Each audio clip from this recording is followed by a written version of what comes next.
Ain't gonna be no Repo, man. Yeah. Best damn car on the lot. Shit, girls pay to go out with me. I bet you're a used car salesman. Okay. Hey, Mama, want to take a lift? You gotta pull it tight. No, I got to talk in this one. Pull it tight. Nick. Oh, yeah. It works, doesn't it? Yeah. So, yeah, when the show goes to crap, we just plug that into the internets and it fixes all of our problems. Yes. So, what? There's a bell on that thing, too. We don't even have to say Husaberg. The more you ride, the less intelligent you are. Cheers.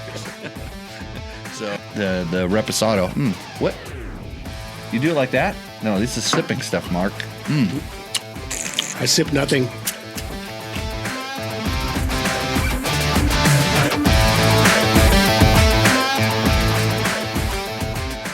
Perfect. Welcome to Tech Talk Taco Tuesday, show where we talk about motorcycle-related products. This is episode number 243.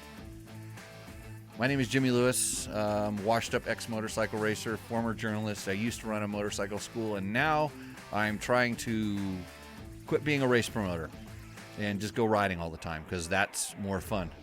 Crazy Mark? Hey, what's up, Jimmy? This is Mark Schneider. I have known Mark for a long, long time. How long? You do the math because I'm thirsty. I know. Let me tell you, so while you're doing the math in your head, let me tell you how this show works. So we talk about dirt bikes and stuff. We answer your questions. If you have questions, just put them up in the chat. That's the one thing I forgot to do. I forgot to fire up my chat thing here, but I can actually put the chat up in the corner of the bot. Watch this. Boom. Look at that. It's on the show Magic. live. So the chat is ready to display messages, and I hope I didn't jack it up because I used it in a different show, but we'll see. Usually they tell us when there's no sound, and so we start getting all these messages. There's no sound. My phone starts ringing, stuff like that. But the job of the co-host is when I get thirsty and I stop talking, which very rarely happens. About yourself? Well, I try not to do that either, but it really bothers me. So when I quit talking about myself or Husabergs, then you have to chime in and answer the questions. So there's a guy who asked a lot of questions who we may call tonight, a guy named Jeff, I believe. I have his name here someplace to go, but because I'm going to forget how to do this, from Guatemala, Marco checked in with his bike test. So we're going to go ahead and hit that real quick here. Hopefully this works. Oh boy. There's his bike. Now we need to make it work. Don't shut the show off. Oh, it could get ugly here. Play. Well, see, now I lost my cursor. There we go. Yeah.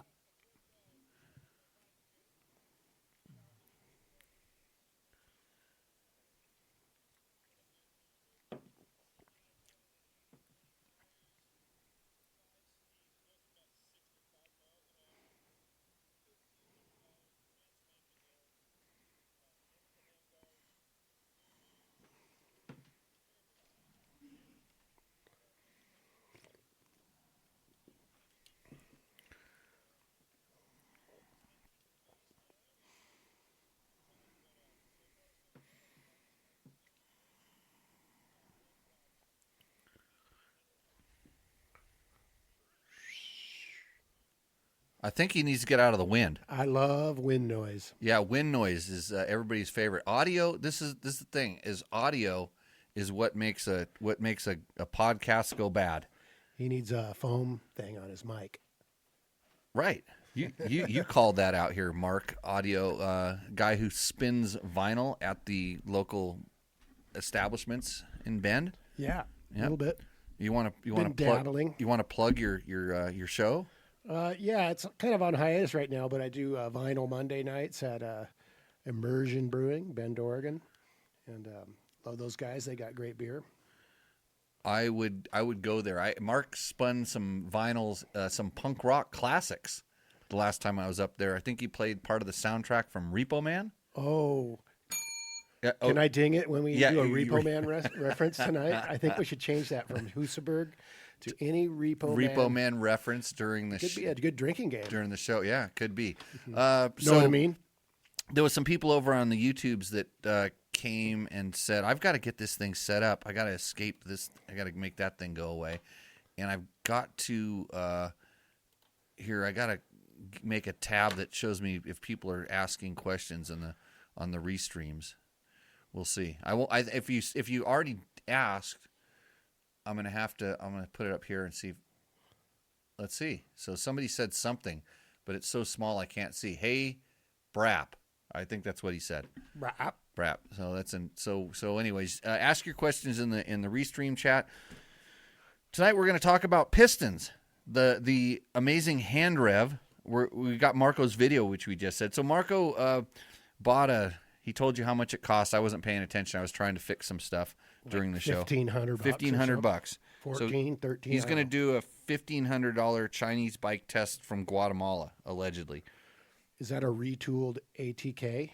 Or was it was an AKT? AKT, I think. They're all knockoffs of Hondas. Yeah, they're all knockoffs of the kind of the different Honda platforms. Everybody's got the mold. So it's like everything. They produce all these things. Repo Man is always intense. Yeah. That was a good one. Yeah, cheers, Jeff. Thanks. This could get ugly. Yeah. Yep. No beer is needed here. Oh boy. Mm-hmm.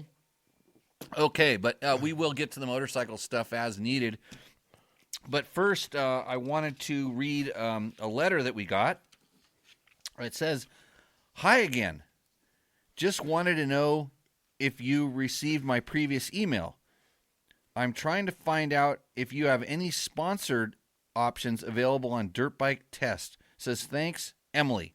Yeah, I read your previous email. I responded back. I said, "Hi, what are you wearing?"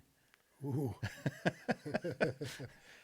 I don't even know what she's trying to sell us. No. But it might have been hearing aids. It could have been male I need those. Hair enhancement. Yeah, all these things. And that. So Jeff Graffo, if you're ready, just make sure if you're out there, go ahead and chime into the chat. Let us know you're ready to take this call. Most people don't know that we're going live 15 minutes early tonight because I'm afraid Mark's going to fall asleep on me. Yeah, I'm old and stuff. So I don't have anything to promote, but this show is brought to you by Yamaha.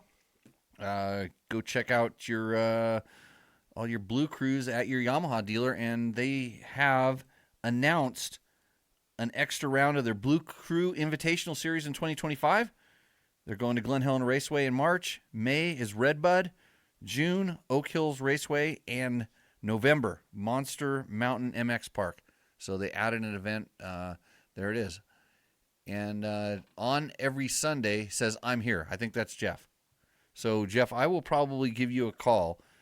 And if you are watching this show, you're going to get a feedback loop. So we can't have the volume coming into the phone because it'll turn it down. It'll be a little bit of a delay. So I got the number here. I'll call you here in a few minutes. But a little update. Let's see. Here, why don't you read this question here? This is this one here. Hi, Dirt Bike Test. Hi, Dirt Bike Test. Hope you're doing great. I'm Zoe from Want You. What do you think she's wearing? I don't know. Not much. Maybe from Want You. I know. Want You, representing Tatwoo, the smart jewelry brand. Oh, where tech meets fashion. We're the perfect collaboration match for that. Yeah, I was going to wear jewelry, but I chose not to tonight. That's okay. Yeah, you do you. I recently discovered your work on YouTube, and I'm truly impressed by your content. Your style aligns perfectly with our brand's vibe. I wonder what style and vibe she's talking about, because I'm wearing a Bulletproof Designs hoodie today. Bulletproof Designs, they've helped us out a bunch in the past, and we've been on the show. And I believe you will be an incredible fit for this collaboration. That's a big word, collaboration. Well, people are using a lot. I think so, yeah. Okay, we'll collab soon. Should this cue your interest, you are welcome to provide your contact details or get in touch with me directly and share your quotation. Oh, that means I got to make an offer. What's your quotation wearing? Yeah. We would be delighted to forward a jewelry sample to you by post. So like cereal? Or post office. Post office. Okay, yeah. So here's the important thing. If you would like to help us do a what is it? A want you Julie collab. We're always testing people out to work here at Dirt Bike Test. So you got to start someplace. And some people sweep the floors, and some people wear jewelry. And it says simply click on, and you never click on. When it says simply click on, you never click on that because that's virus right there. Okay. Just checking. I'll send anybody that wants that link. Let's create something magical together and light up the world. Okay, so I'm gonna go ahead and try to give Jeff a call right here. Don't throw that away because there might be other questions on it. Okay, we're calling Jeff right now. I can hear it on the ringer. You sure there wasn't any other questions on that? I know there might have been. This is Jeff. This is Jeff. Jeff, welcome to Tech Talk Taco Tuesday. You're live on the show. I'm amazed at the amount of questions and the variety of bikes that you have questions about. I've always got questions. I think we started out with a CRF 250X question. Is that where we started? Correct. Last week. Okay.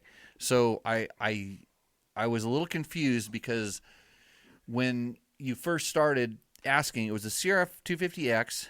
It wouldn't shift into fourth, correct? Right.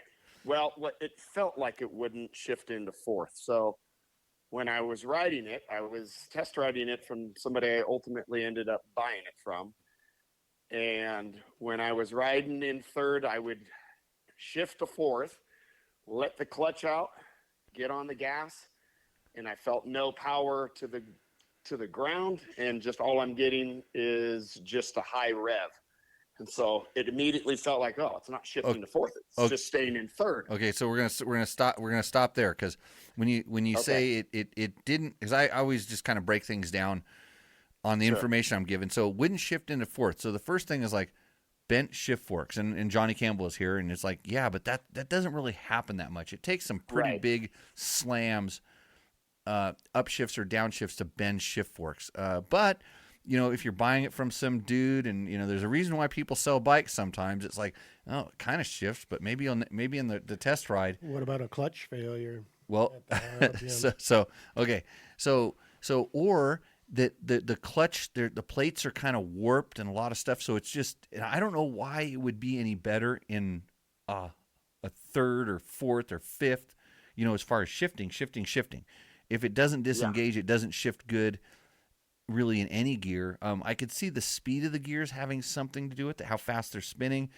But so I think I said it's looking really bad. Drain the transmission fluid, and if you have a magnetic drain plug, even better. Yep. Because then you're going to see if there's parts. Because generally, bent shift forks cause gear grinding. Like when they try to shift, they don't shift. So that was the information I had, and then we kind of ran through all these options. And then one came back and said, so I was able to get it into fourth, and then it shifted, and then I'm like, the clutch is completely smoked. Throw a leather shoelace in there. Where I determined after you had sent me the email, I threw it up on a stand, and spin the wheel, shift the gear, the wheel, shift the gear. Did I tell you? Did I tell you to do that too? Gears. Yes. Okay, I did tell you to put it on the stand and do it without the motor running or something. Okay, got it. Yes. Yep. Sometimes I forget my own advice. That's where I was able to eliminate. It's probably not a bent shift fork. It's got to be the clutch. Need to throw a leather shoelace in there. Well, that's if you're stuck out in the trail. Yeah. So as the load increased on the engine through the clutch, the clutch could no longer take the load, so it could pull it in first, second, third. But as you shift gears, that's putting a bigger, higher load on the motor, and then the clutch finally gave up. And I can also see that even in the lower gears, it was probably spinning also. And so, it's getting hotter and those clutches, I think, as they heat up, the lever actually gets tighter and then it gets worse. Am I correct? Yeah. That's to me. So that's where I went. My first thing was, okay, let me adjust the clutch cable at the lever. So I would adjust it, and it kind of released the clutch pull and hopped on it, rode it, And that's what was okay. It's fine. It felt good. I can feel it. I can feel the torque at the ground when I'm shifting into fourth and fifth. So I'm like, okay, well, that was it. That fixed it. Okay. Okay. So At least temporarily. it's your clutch is smoked. I promise you. Yeah. If you were able to rev it a few times in fourth gear and the bike kind of didn't go anyplace, you've at least glazed the clutch plates. And then so here's what I would do with that bike. It's so easy to get the clutch out. Just pop the cover off, pull the clutch plates out. Yep. When you do that, check the actuation. Make sure that when you pulling in the clutch, you can see it moving the pressure plate, the push rod is doing. It's all doing its kind of stuff. Just check to make sure that's all good, because sometimes those can get sticky. And I've even seen where guys misassemble them and they leave like one of the washers on the hat bearing out, or somehow the oil has gotten low and it kind of plugs up some of the oil journals in the clutch basket, and this is what actually ultimately caused the clutch issue to begin with. But sometimes you can get away with replacing only the fiber plates, but you have to make sure that the steels, and I don't know if they're steel or aluminum in that particular motor, but you want to make sure those things are perfectly flat, because when it slips like you talked about, there often tends to be some warping in the clutch, and that ultimately will cause bad shifting because the clutch will not totally disengage. So we're putting Michelle Marshall to sleep and with her cat. That's really good. And you know what? I don't care, because somebody needs to know how to fix a clutch. And Absolutely. I had a recent friend with a Beta that had, I think, 8 clutch plates came in the kit, and there's an extra 1 plate that's a separate number, separate order. It's thicker, right? And that didn't come with his clutch kit. Tried to put it in, and it just spun, Oh, because he had too many. He had not enough. Not enough. Yeah. It didn't come with the special. No, it came with one was thicker. Okay. Because especially on the European bikes and Yamahas you'd even do this. They have different plates. They have different materials and different grip levels. So clutches are really, really complex. From the way the manufacturer sells them. And then some of the aftermarket ones, especially the lower cost ones, it's just a set of clutch plates, and it will work just like a clutch. Kind of, it's not going to work as good as the stock one. And then you have companies like Recluse and Hinson that go the extra mile to build these packs that are just really, really, set up. I mean, Recluse they have their torque drive ones, which are thinner, and they actually put more in there. And then back to the KTMs, they have different thicknesses, so you can adjust the clutch pack thickness to be proper. So there's a lot of clutch tuning that goes into it, but you can always just buy, I'm sure Tusk or Rocky Mountain, by the way, click through our links if you're going to go there. They probably have a Tusk clutch pack for it that will get the job done, and it'll be half the cost. I have a Tusk clutch pack in my KDX, and I changed it out recently, and it feels great now. I don't think I've ridden enough different bikes with different clutch plates to notice the difference.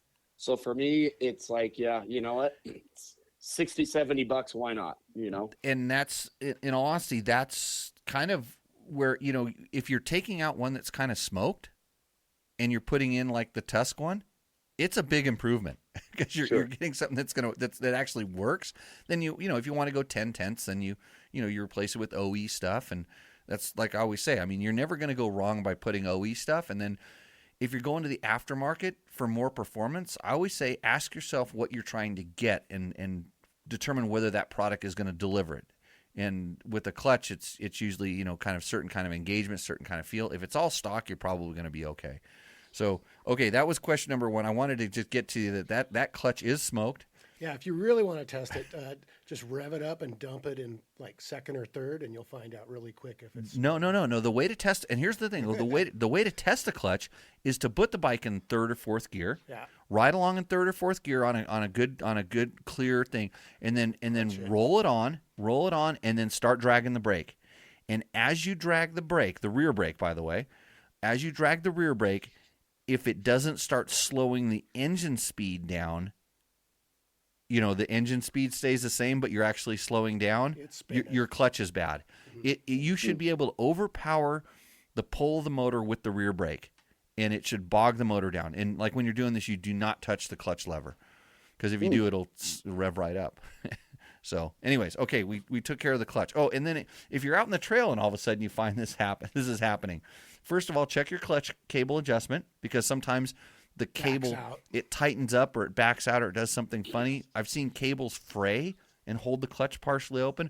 I've seen mud. I've seen guys tip over and get mud or rocks Sticks. in their clutch kind of arm and hold it open, and then it slips all the time. Yeah. But if it's really, so check that. If you can't get the engagement there, the next thing to do is to, like you said, you can pull the clutch out and you got to stuff it. You got to put some extra stuff in there.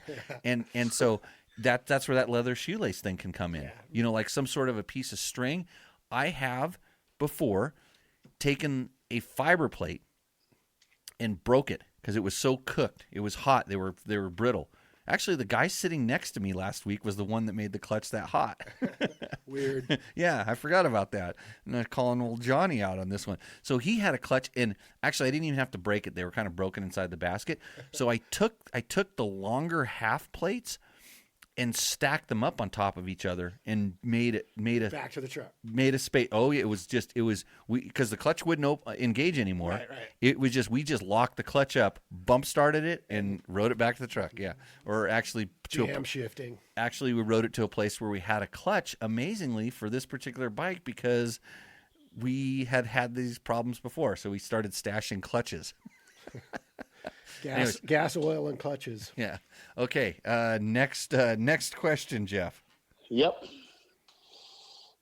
That was the Yamaha YZ85. Right. So I have, it's not even mine, it's my son's friend. He rebuilt the bottom end and the top end, put it all back together. He can't get it to start. So he brings it over and says, hey, take a look at it, see what you can do. So pull the car, I'm getting fuel. I don't see, I'm getting spark. I'm getting air. It's a fresh, clean filter. Everything looks good. So I'm like, okay, it's got to be in the carburetor. So I start to tear the carburetor apart, and I'm looking at a manual on Rocky Mountain at that model year, PWK 28 millimeter, going through it, and what they show on the diagram as the needle jet, which I think you responded back, is called nozzle. Nozzle. Yep. Just that little brass piece that sits up in the throat and sticks up into the throat of the carburetor from the bottom of the main jet was missing. So what was the main jet screwed into? Directly into the car body? Well, there is, I don't even know what you call it, because on the diagram it doesn't even have a name.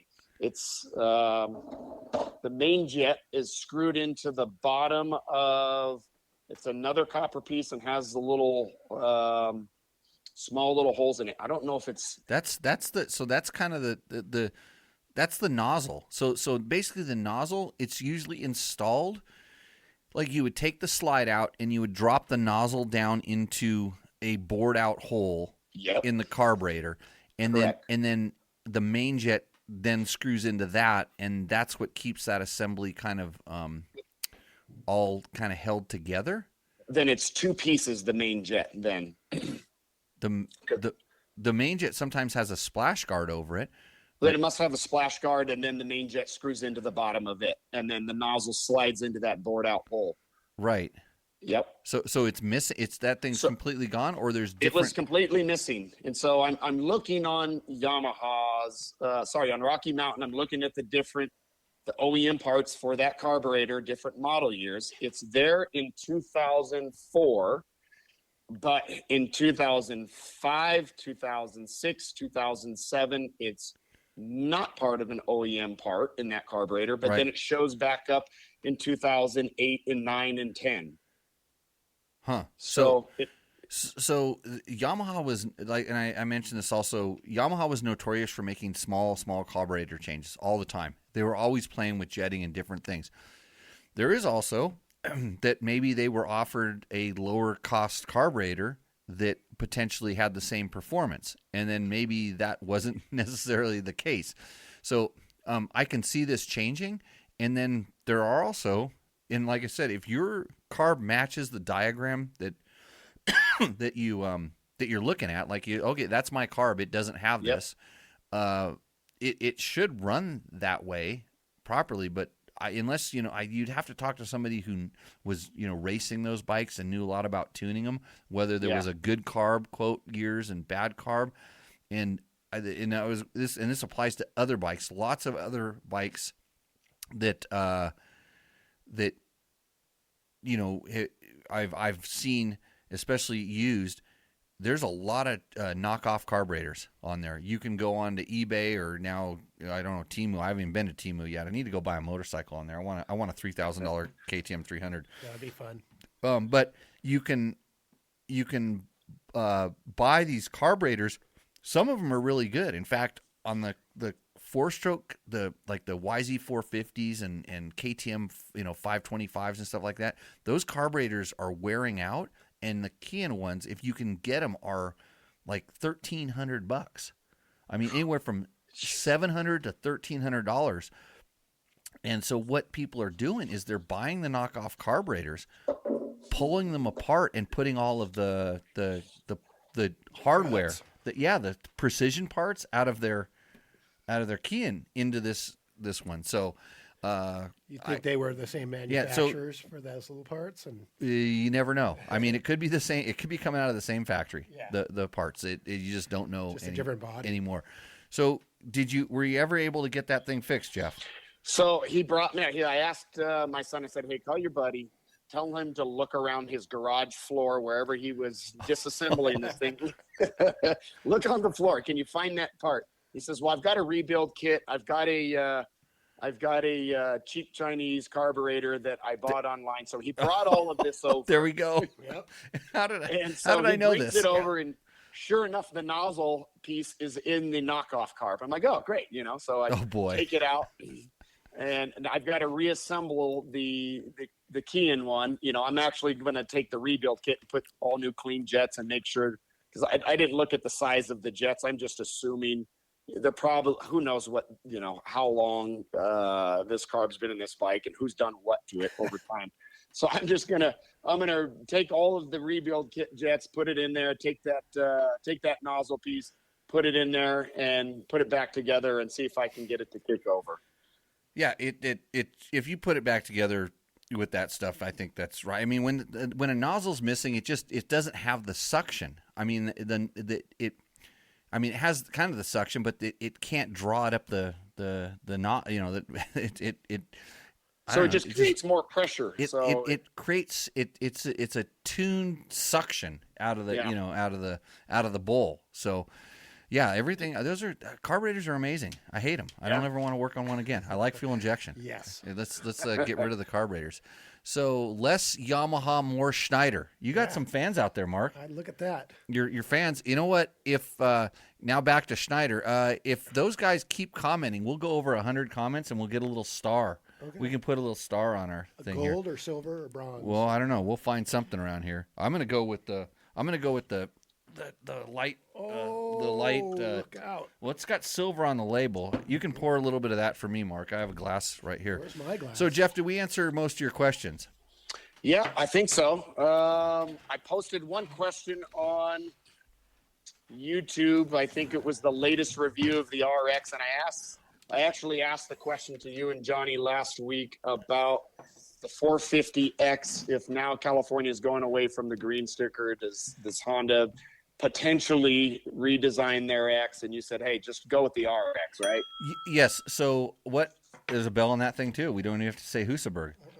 Careful, it pours really funny because of that weird shaped bottle. Johnny Campbell found that out a couple long episodes ago. So we're gonna answer our YouTube questions, and I'll answer that. Yep. I'll answer that question when we get there. So because it's a good question, I know the answer. And awesome. So, hey Jeff, thanks for being a viewer of the show. I appreciate it. And good luck with the carb. Yeah, good luck with it. Thanks. I hope that Blue Coup rips for you. Yeah. Okay. Sounds good. Thanks a lot. Thanks. Yep. Bye. Okay, that was Jeff Grazzo, our latest mega question asker. So if you have questions, we will help. So hopefully you know more about clutches and carbs. And one of our commenters up here said, Steve Mueller said, I used a collar from a T-shirt once. Outside the box. That's brilliant too. You think you just cut your collar off the shirt? Or a string on your pulley. Yeah, you've got the material to stuff that clutch if you need to. Get home. Yeah, all you're trying to do at this point is get home. So cheers. Yeah, this is a Clase Azul, the Reposado. What? You do it like that? No, this is sipping stuff, Mark. I sip nothing. Okay, so Ooh, that's good. Mark, evidently you are an adventure rider. I like to go on adventures. I'm on one right now. And that was a good adventure yesterday, the trails we went on. Some good riding. That turned into a little bit of an adventure. Yeah, it was. Total adventure. So me and Mark, most of the times we've ridden in the last 20 years have been in the snow. We always end up crossing snow. Always. It's weird. Yeah, so it snowed on us yesterday. And I was a little underdressed, but it was good. Yeah, I was dressed perfect. You know what kind of gear I wear? Climb. Yeah, good. Climb. I was perfectly layered up with some technical stuff underneath. I know everybody wants to know. They want to see me undressed, but I'm going to tell you how I dress. And don't think I'm so mean when I'm asking these people to email, like, what are you wearing? Because I'm really curious. So I had the Climb 1.0 underlayers on, both it's all about the base layer. Upper body and lower body. I was wearing over that I'm wearing, actually it's more of a snow piece that they don't make anymore, but it's the Valdez Parka pullover. So it doesn't have a zipper in the front. And what I like about that is it has the little cuff inside the sleeve, so you can get your glove and everything tucked in there and no air sneaks up in there. I was using Climb Windstopper gloves. I wish I remember the name of the particular one, but they're not the heavy ones. They're the really light little Windstopper guys. We switched gloves. Luckily, you brought a second pair, right? Almost. I thought about it. But let's talk about how we discovered right arm gets wetter than the left arm. Right. Remember? Oh, so we're riding through freshly falling snow, and it's sticking to the trees but not sticking to the ground, and it was starting to bulk up on the trees. And so it's just like when you're riding in the morning and stuff, and Mark goes, I can't figure out like why my right side is so much wetter. And he looks at me and he goes, look, you're the same way. And I go, it's because when I'm riding through the trees, I'll take my hand off the handlebars, my left, because I don't need to touch the clutch, but I can't really let go of the throttle sometimes going through the trees. So I'll take my hand off the bars and dodge the bushes. So you were cleaning up the trail nicely in front of me. So yeah. The first guy always suffers in that, but I don't mind. Better than dust, but we didn't have that either. We needed a chainsaw on the chainsaw trail. This is true. Hey, you know what else we could have done? I should probably call Trevor and figure out about this. The hand rev. We have a question that was posed on one of our videos. It's why do you rev your bike and put your hand back by the muffler, like especially a two-stroke, like when you're at the track and you just start it up and warm it? Does anybody know? Checking for moisture, warming the hands. Who knows? And yeah, you can do the crossover too, and do the right right hand on the exhaust and then rev with the left. So yes, I've burnt my gloves before. Doing that on a four-stroke, like usually my gloves are soaking wet, and I was using the heat of the four-stroke exhaust, right. and I've gotten to the point where it's steaming, and all of a sudden, oh, look at the materials, ow, it's hot, melting to my hand, melting it off. And I don't like touching. I'll touch a two-stroke pipe all the time. I will not touch a four-stroke pipe, even though even the mufflers, more directed heat. Yeah, the mufflers can get hot in certain areas depending on what kind of baffling's in them and everything. But I was touching the radiators a lot yesterday. Like when I would stop, I just like lay my fingers up on top of the radiators to get the tips warm. So just the tip. Just the tip. We have one other thing that Gronk's from Canada. You know about those people up there? Yeah. They live underground. America's hat. Canada is America's hat. Yeah. They live underground, and I think they might get to start to come out pretty soon. But Gronk said, I hope Radic doesn't come and beat my ass. Repo Man's got all night, every night. Cheers. Yeah. Shall we? Yep. Nice. Yeah, that's a cool flannel you're rocking, Mark. Yeah. What's up, Brian? And Michelle says she's not sure how she posted that, but she loves listening to all your tech talk. All right, Michelle. What do you think she's wearing? Climb. Climb. I wear Climb to bed. I'll say that.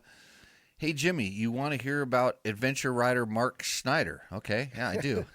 Mark was enduro rider Mark Schneider. So we ended up going on an adventure. We got up to the top, and we were going down the other side, and we're like, it was cold up there and kind of wet, and like, let's not ride. Let's do the long way. So, of course, Never a good idea with Jimmy. No, it's not that bad. We didn't know if we had enough gas, but I knew that we were going to go someplace where the phone work, and I knew people I could call. But I was pretty sure we were going to be right on the edge. Didn't know about light, and so I kept telling Mark to leave. We need to kind of keep going, but he said, can I at least stop and take a piss? Yeah. I did let you. Well, I let you too. Yeah, I know. Yeah, everybody's got to pee. Yeah, especially us old guys. Yeah, so But getting home in the dark is pretty much standard issue with your rides. Well, we knew this. Yeah, well, I know that. We lost a little bit of time because I had to go to the assessor's office and pay some taxes. Oh yeah, I took a picture of that. I got to send it to you. It's funny. Part of my job, part of my thing. I had to go pay my taxes, and we got there, and of course they're closed 12 to 1. So we had to go to Ramiro's Mexican restaurant and have some tacos for lunch to kill the time. And Mark, we both made money gambling, and I don't gamble. 5 cents a bet. Yeah, I made $3. Yeah, I made a couple. Yeah, so we killed it, and I went and paid my taxes, and then we went riding. And the reason we didn't just say, hey, let's go ride and come back is because I looked and said, well, they close at 5. There's no way we're going to be back by 5. No way. No way. So we got back at dark. Is Mark Schneider trying to get home, though? Elizabeth Schneider is asking this. What's up, Mama? He's probably sick of me already. Yeah, I'm pretty homesick, though. You know, I miss you and the dog. Yeah. And the squirrel? And the squirrel. And the picture of the deer that you showed me at your front door? Yeah, it's at the back door. The deer comes in bags for pets.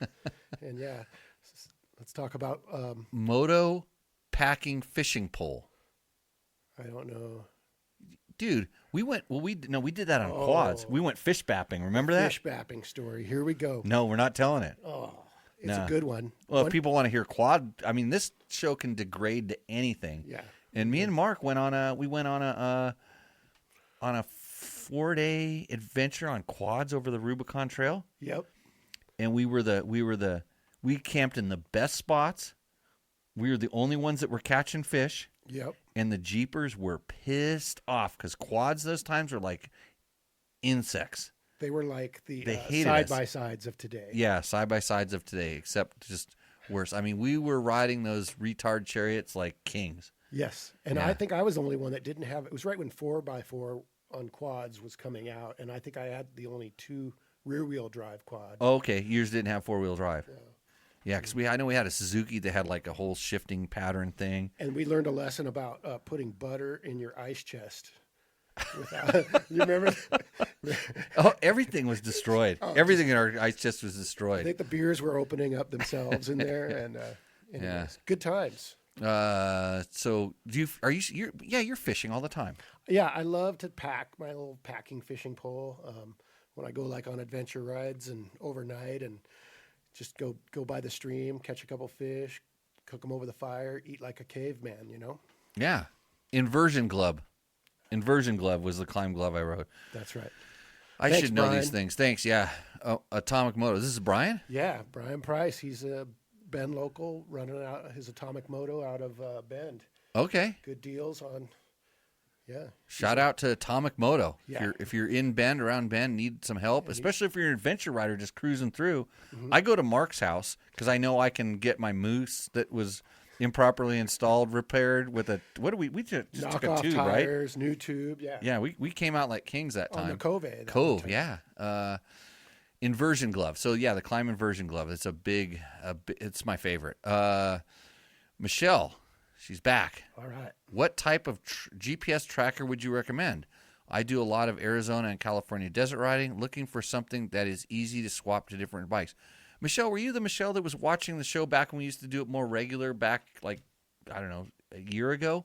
There was a girl from Arizona that was watching the show, and I'm like, what's wrong with her?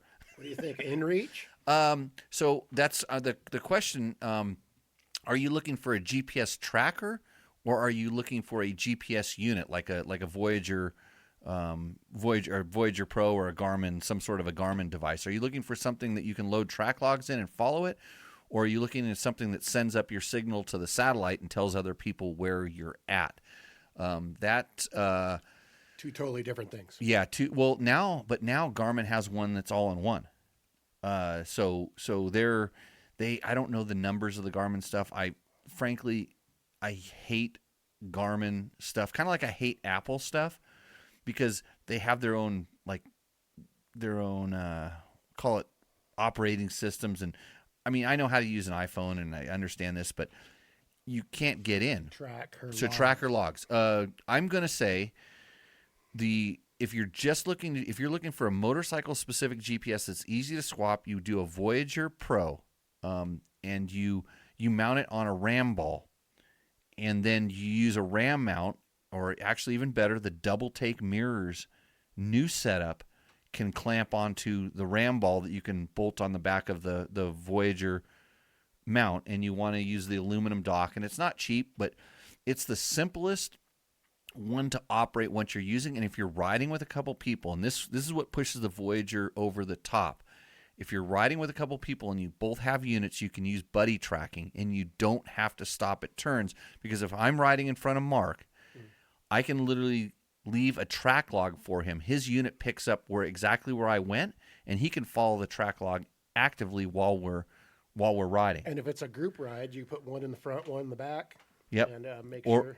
Then the guy in the middle can go the wrong way. But when we do a group ride, we put 5 or 6 guys in there, and you can literally look. I can be as the ride leader. I can look back as long as I have radio contact, radio length contact. I can look back and I see that everybody's moving and going the right way. And if somebody takes off and goes the wrong way, I have mine set up so they're leaving a track log. And if I see a line going off of where I went, I'm like, uh-oh. Yep. Yeah, what's this guy? Yeah, what's this guy doing?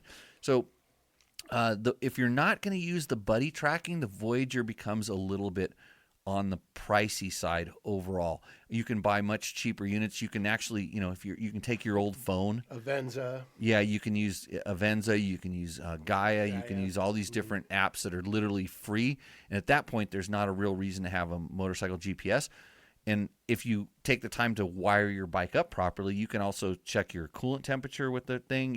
It can show the voltage that's coming into the bike. Tell you the weather. RPM. Yeah. RPM. Yeah.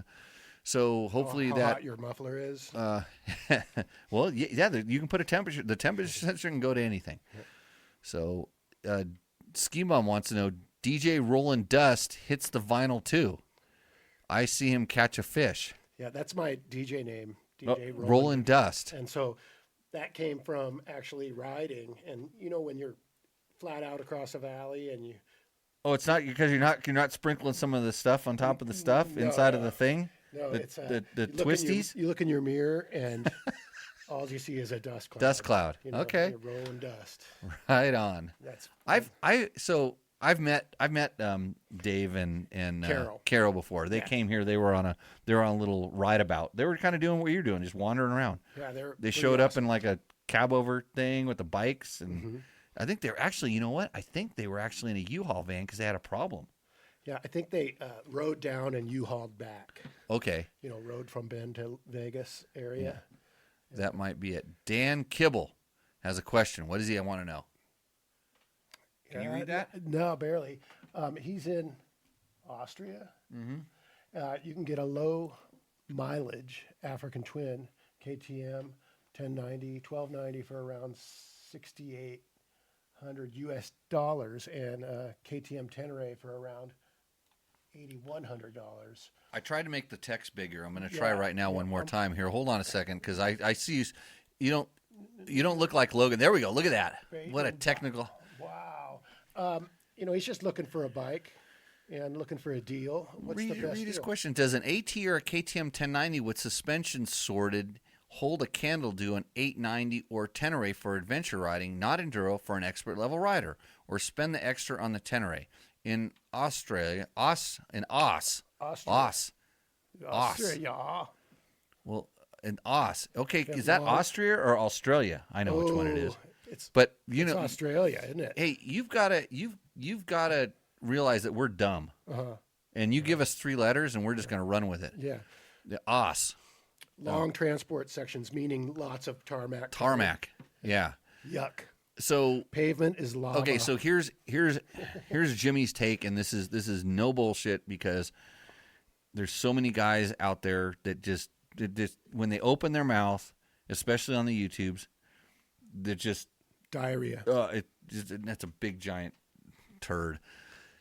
All of the adventure bikes are pretty much the same when it comes to overall suspension. They're built more for adventure riding comfort than they are for smashing into things. And I have not ridden a production adventure bike that you can just smash into things like a dirt bike. Period. Right. And if you want to fix that problem, you nor I have enough money. I have ridden, probably one of the few people, they're still alive, ridden and raced factory twin-cylinder rally bikes, which is what everybody dreams that their Tenere, their KTM 890, their KTM 1090, their KTM 950, their BMW, whatever it is. That's what everybody dreams these things should be. Those bikes, you could almost slam into something. You just need to get a lighter, smaller bike if you want to do that. Yeah, but he wants an adventure bike. But so this is the thing. If you ask me, which one can you slam into things the best on? Which one will handle it best? I think that overall the KTM, especially the 798-90 platform, is the best one at slamming into things. On the converse of that, it's also the least comfortable adventure bike out there as far as comfort. I personally ride a Tenere. Yamaha sponsors this show. There's a big correlation between me riding a Tenere and Yamaha sponsoring this show. And it was because I'd been riding KTM adventure bikes for a long time.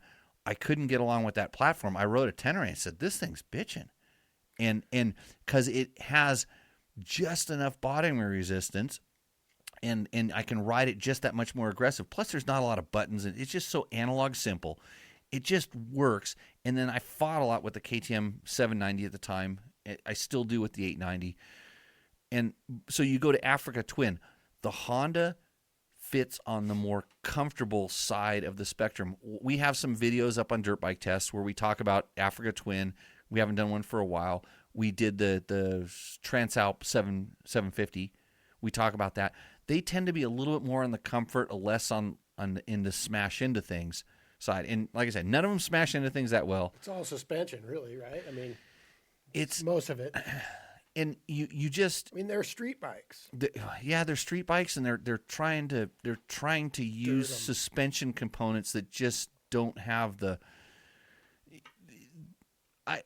I mean, I know what was on my factory bike, and I rode a factory KTM twin-cylinder bike, all right? And I've ridden a lot of heavy, bikes with a lot of different suspension on it. Everything about the race bikes is different than the production bikes, so you're never going to get that. And I wouldn't want to ride the BMW. My BMW is actually pretty good on the street. I kid you not, but you don't have that level of money, right. and the bike is substantially lighter than what you're riding. Factory. So yeah. So it's a fine line between comfort and durability, right? And all the bikes you're listing there, I think the 1090, the KTM 1090 is a really good all around. I still have one. Huh. I have a 1090, I have a 1190, I have a 950, I have a Tenere. Seen him. Yeah, they're all there. The 1090 is probably the best compromise in there.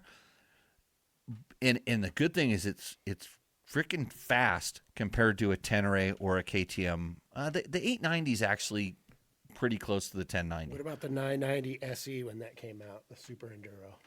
Did you ride one of those? Yeah, quite a bit. I wanted to buy one. It's they're Cha-ching. carburetors. Yeah. That's the there you go. So if they fuel injected that, if it Super had Enduro? the last year, if it was built around the last year KTM 990, the one they called the 990 Baja, if they built the Super Enduro around that, that would be a really nice bike. Let's do it. Let's make one of those builds. I don't need another motorcycle. He's got thousands. Yeah, lots of bike. John Perkins, who's also been a host on this show, busy working, but we are about to go see a DBT test on the. When are we going to see on the CDX boots? Well, I don't know. They haven't sent any to me. I love CD boots, but this is the first time they have offered their premier boot in a size 15 for us big guys. Oh, so you're asking 15. for a free set of boots? Did you see how sly? Yeah. He just asked for a free set of boots. He has tested stuff for dirt bike tests before.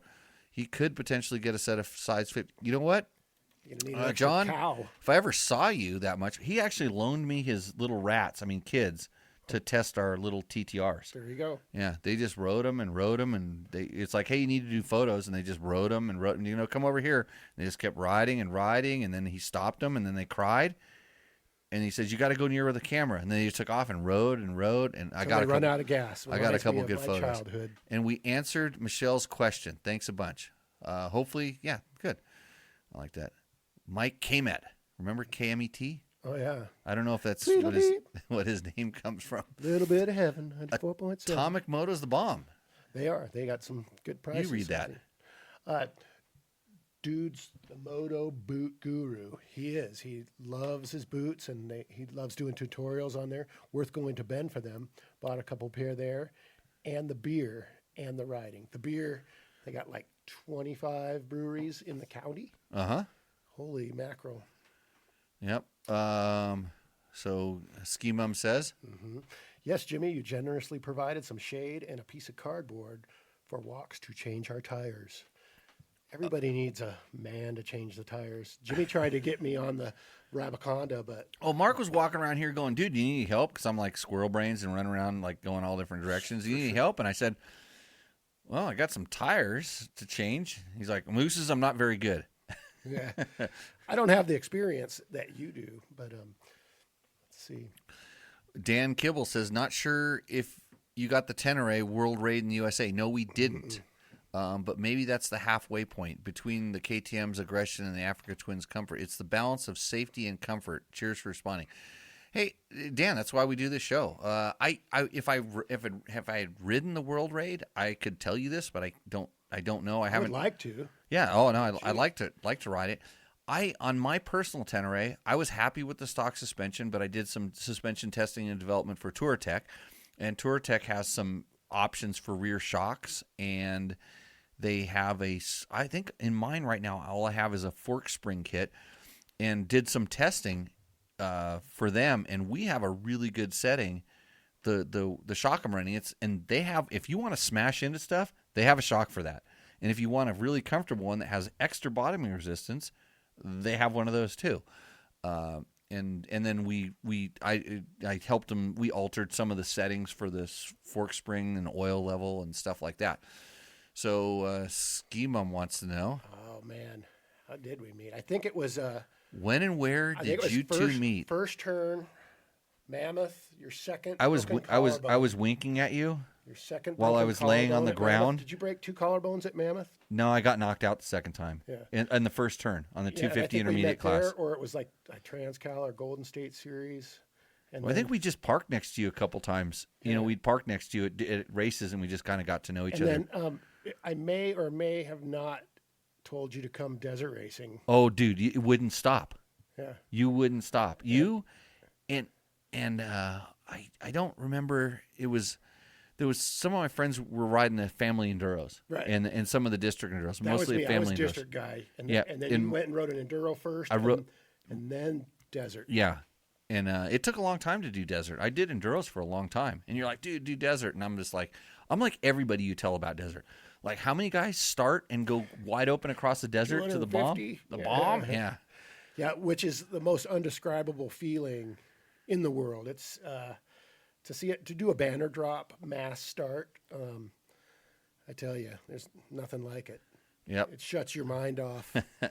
So we met because Mark would just go with a couple of his motocross buddies from the valley. Yeah. And you would show up. You wouldn't even race, would you? No, I wasn't racing the motocross. I was You just kind of hanging out. supporting, Yeah, hanging out with those guys. Because it was because I was younger and I was always there with my dad, but you were a bunch of dudes that were all just, it was like 5 or 6 friends that were driving out, all just a little bit older than me. Yeah, we would race. They would race the motocross on Saturday, and sometimes we'd hustle out to the desert race on Sunday. Okay. You know, Yep. Yeah, because I remember your bike had a big fucking Big beluga tank. gas thing on it. Like, what the hell's that for? It's like, dude, desert racers, you need one of these. so I've never taken a desert tank off any bike. You know what I mean? You know, some people swap them and Yeah. stuff. It's like I take the stock tank off. I and would. It's gone. Yeah, I would. I really try not to ride tracks with the big tanks. I mean, I will if I have Throws to. you off your suspension and everything. No, it's just I don't know. I mean, I have a KTM 500 that's set up to go super tight single track riding where I know I'm not going to do it. But literally, people come out here, they're going to want to go ride and look at their tank, and I go, you can't. Yeah. What's your range? That's my other question. My first question. It's called a big tank ride. Yeah. You're gonna. Here's how it works. Really simple. If you go riding with me, you're going to run out of one of 3 things, and you can do something about 2 of them. The other one, I can't help you. You will run out of gasoline. So have a big tank on your bike, carry some extra gas, whatever. That's simple, okay? You will run out of daylight. They make these things called headlights. You have a headlight, you're going to be able to get your ass out. Those 2 things usually aren't too much.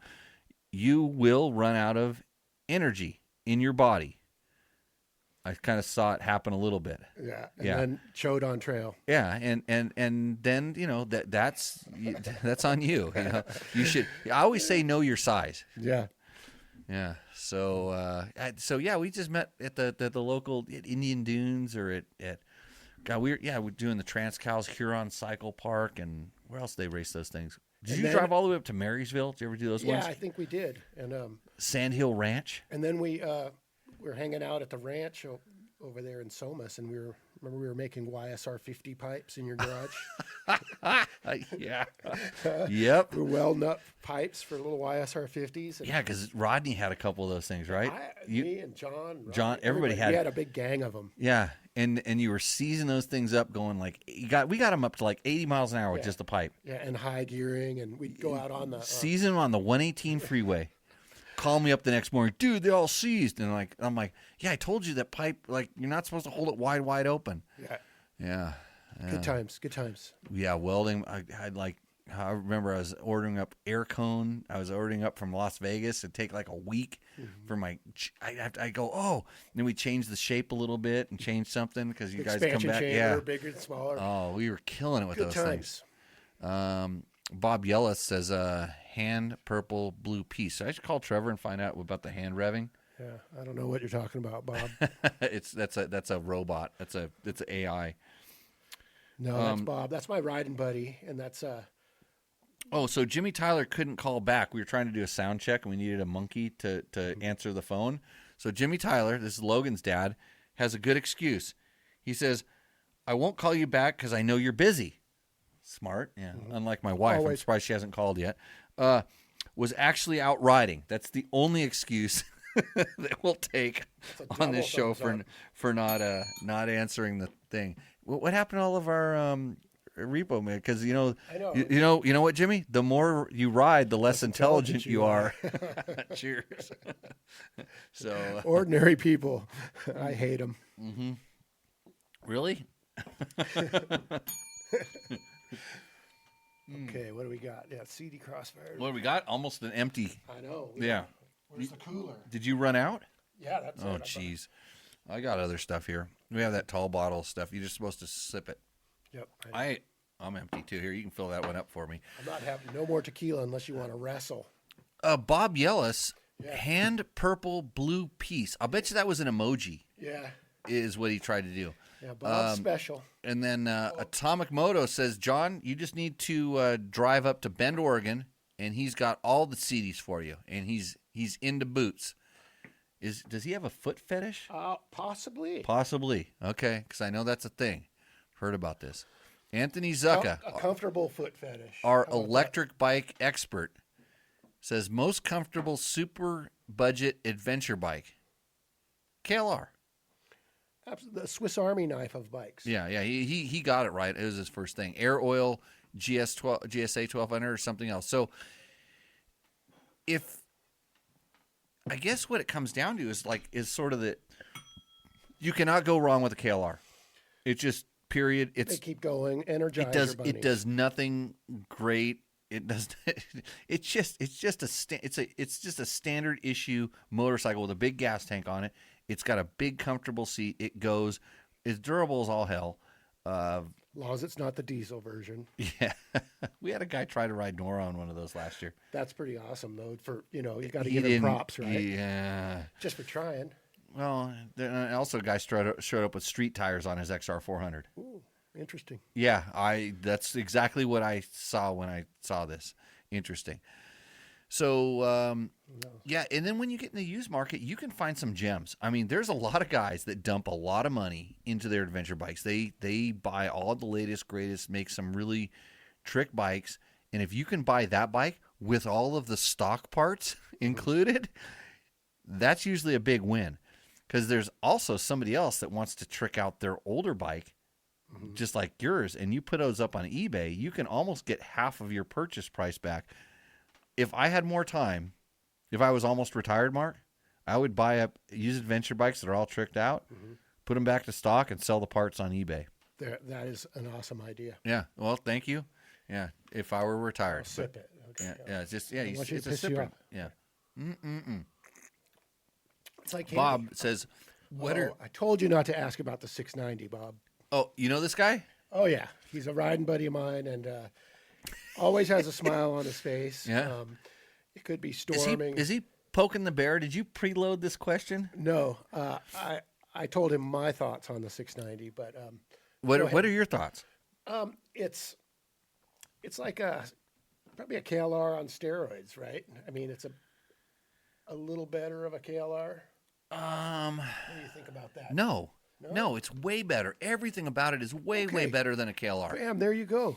The price is way higher than a KLR. Yeah. It's just it has such a bitchin' motor. Yeah. It has a really good motor, and then they put it in this chassis that just doesn't know what it's trying to do. And it's got a really short shock, so you're never going to get it to work properly. Okay. Off-road. Adventure bike riding, just putting around, perfect, great. But then you go, well, I only have, small gas tank. So then you have to start bolting gas tanks all over the place. That damn the gas tank. Ugh. The only one of those bikes that I would give kind of, it's acceptable. And it's not to say it's acceptable means that it would meet my The one with the big gas tank. the Husky Long Range LR. Okay. That one, the 701 LR. Whatever they did to put that weight on the front of the bike made it act properly, because there was always something with the dirt handling that was off, and there's something with the street handling that's off. It just, and I don't know if it's just putting gas in the back, but I rode an AJP, which is a Portuguese brand, and it has a gas tank in the back, and that thing works really good. So, yeah. Gas weight distribution is so a huge deal on those type of bikes. Bob, I hate the 690. Would you like to buy an XR 650, by the way? Yeah. I've got one of those for sale. And that's what that bike dreamed of being. So Bob is actually famous for his XR 650. Oh. And he went to the KTM 690 from an XR. Why would you do that? Yeah. We'll try to get him on another one, but let's see. Yeah, well, you want to take it home. We'll just strap it to your hood. Yeah. Yeah. We got that door spring in. Yeah. Oh, man. That was some engineering. That's Jimmy rigging. Oh, yeah, definitely. Yeah. And Mark it was partially Mark Guyver. Mark Guyvered? Yeah, yeah. So Okay, what do we got here? what's the next question? Atomic Moto has a question. Jimmy, time for some story. You've been around the industry. Tell us about the time when you blew up, thrashed, or wadded a manufacturer's bike. Man, that's a good. Which time? Which time? I never. I mean, I don't think I ever did it like on purpose or anything like this. Did I? We never thrashed demo bikes because No, I biting the hand that feeds you, right? From day one when I got into this industry, I was around I started in the Fran Kuhn, Tom Webb, Mike Webb, early days of my thing. I would call those guys like maybe second or third generation. It may be third because it kind of started with Rick Simon. Rick Simon kind of brought the dirt bike magazine thing. There was always Cycle Guide and Cycle World that were testing dirt bikes, but Rick was the original dirt bike magazine. Super hunky. I have his book right over there. I saw it. And so I was around these guys, and at that time they were really trying to take testing seriously, except, and Fran's the exception in that list.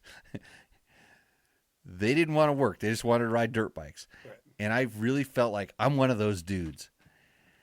Fran wanted to get the best photo. Fran was a photographer to a fault where he wanted to do photos. But this is why I got my kind of break, because he realized that I had actually studied the art of photo modeling on a motorcycle.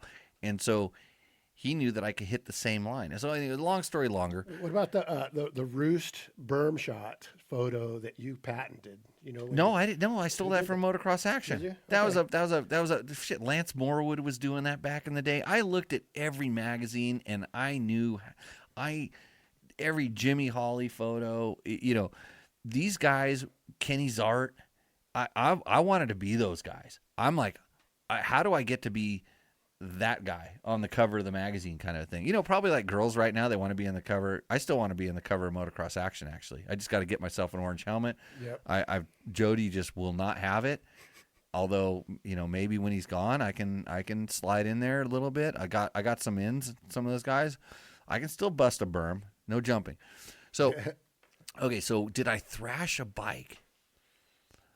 There were times when we were allowed to try to blow things up because the manufacturer, like the bike maybe had a history of being not durable. No VIN number. No, they had VIN numbers and stuff like that. They would say, go ahead and try to thrash it, ride it really hard.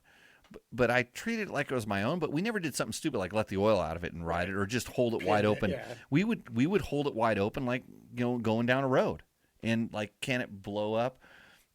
There was a KTM that was notoriously famous for seizing, and we tried to seize it, and it didn't seize unless you did something stupid. But did we ever really super thrash anything? A couple of mini bikes. Well, my own personal stuff. Oh yeah, I did all the time. But did I wad one? So probably my worst one was the first Nevada rally. I had a Kawasaki KLX 650, and I geared it so tall that the clutch was always slipping. Jeff Graffo, are you listening? I geared the bike so tall that when it was in fifth or sixth, I don't remember how many speeds in the transmission, probably a 6-speed. When I was holding it wide open, that thing made too much power to pull. It couldn't put all that power through the transmission and it would slowly slip, and it would overheat the clutch. And then, well, it would do it so slowly.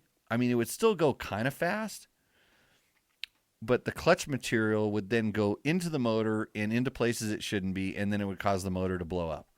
So it would plug oil journals basically, and there. So that, I think, was the only one that I really know that I would say I totally thrashed. I blew up like 4 of them in the Nevada rally. I think one a day or. That's a lot. We kept throwing motors into it. Yeah. I think technically I finished, but I don't know how the hell. So Carol wants to know what desert racers have I done and how did I get into desert racing? So that's my dad was a desert racer and kind of grew up out there. And I think we wanted to talk about some of the old school desert racing things we used to do to our bikes. Trevor tried to write a story about old school desert racing to pay for a free race entry. Mm-hmm. It was horrible. He was suffering trying to come up with a point about how it worked, and I'm like, do some history on the Czech Chase, the Hare and Hounds, and the Desert MC, like, and it. I don't know. I don't even know where it went. It's up on Dirt Bike Test, I think. There's a story up there. And that was back in a time when there was 800-900 people in the 250 novice class. There was a time Chris Crandall won the Czech Chase, and he told me he stopped and rested. He stopped and took his helmet off and rested. He could see the check, but he knew how hard it was going to be. So it kind of reminds me of what we were trying to do with King of the Motos. But like there was times when desert races, I mean, like how bitching it would have been to done the check chase to the river. Right. My dad did it twice. Yeah. I got lucky enough to be able to do Barstow to Vegas. Right. Well, we know we have a Mark had a car. Yeah, I got in a car wreck chasing on that on one of them. Yeah. And then I got a bunch of Barstow to Vegas stories. Yeah, so to do Barstow to Vegas and then the open areas were much larger. They could go different. The 4 Aces, your club. Yeah. They used to put One on of that them. race. One of your clubs. Yeah, I've been in. You did a lot of clubs? Yeah, I was like when I was younger. My dad was in the Antelope Ramblers MC. Okay. And that was it from Antelope Valley. And then we went when they disbanded. We went into the 4 Aces. Okay. And then as kids, they didn't let kids race in District 37. Mm-hmm. So we went to CRC and DRA Desert. And we were in clean sweep racing team. Ed Waldheim was president. Okay. And then I went kind of back to the 4 Aces and then got out of it for a while and got back into the Viewfinders, which I'm a member, an inactive member today. Okay. So that's I got all the jerseys up on my wall. It's kind of cool. Right. And so you were just moving from club to club. This is before you were married to where all the girls were at. No, not necessarily the girls, where they would pit me. Well, because you used to hang at our pit. Oh, 'cause yeah, we had lots of girls coming over to our place. VCMC, yeah. The Brohams. Oh man, Yeah, that's a whole nother episode. we could play Are videos. those guys still alive? Oh yeah. Do you have the couch on fire video? Oh yeah. Oh man, You burnt your hand that pretty bad at that time. You've done some really stupid shit, Mark. Oh yeah, stupid is as stupid does. That's what happens when you mix tequila, fire, Let's see. Yeah. and dirt bikes. Oh, what do you do while your buddy riding 650 fumbles removing luggage to fill up? Oh, I could just ride a novel. Oh, because his gas tank is. Yeah, taking off gear. That just used to piss me off. I never got that deep in 690 world that to have to do that. A lot of the guys that when we were riding and doing some whether photo shoots or riding or going on different things, they had 690s had bought those accessory tanks that filled up at the front, and I can't really bitch too much because they fill up at the front and have to bleed to the back. But my Husabergs always had, because they use so much gas. Have I ever told you how powerful those things are? Power does not come without gas consumption. In a Husaberg, you had to replace the subframe with an auxiliary fuel tank. It was shaped exactly the same. Oh, wow. And so you'd have to fill the gas tank up, and you'd have to wait for it to bleed back down into the back gas tank. So, Bob, you're not that far off. And he says, well, there's a pro tip for you, Mark. Friends with big gas tanks are the best kind of friends, especially when you're out of gas. Yeah. John says a KLR is as good as it gets. No reason to look further.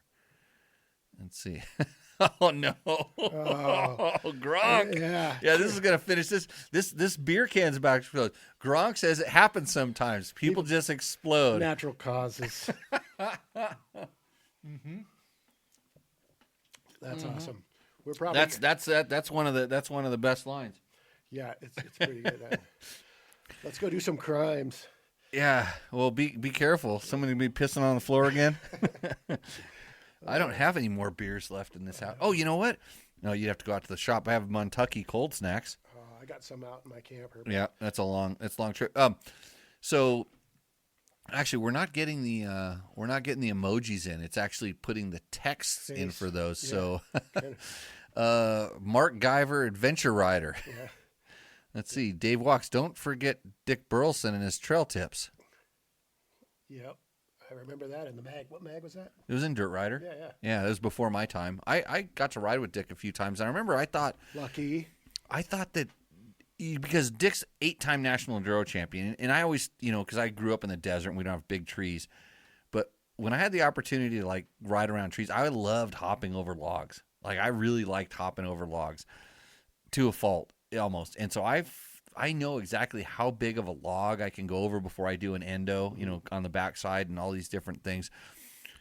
And I got into a hopping over a log contest with Dick Burleson, and it was probably a bad thing because he's got really short legs. He's a small guy. And we started getting up to where you had to kind of be able to keep the front end up a little bit when it went down the other side. If you hooked up and went over, and I won. But I felt bad. But that guy would not back down, and we were doing some pretty we were up in Michigan, up in the UP. So it actually wasn't a single big log. We found one single big log that's what kind of started it. It was like he was just sitting there, and we were kind of waiting for the group or something like that. And it was somebody said, "Hey, can you ride over that?" Point. Yeah, can you ride over that? And I'm like, yeah.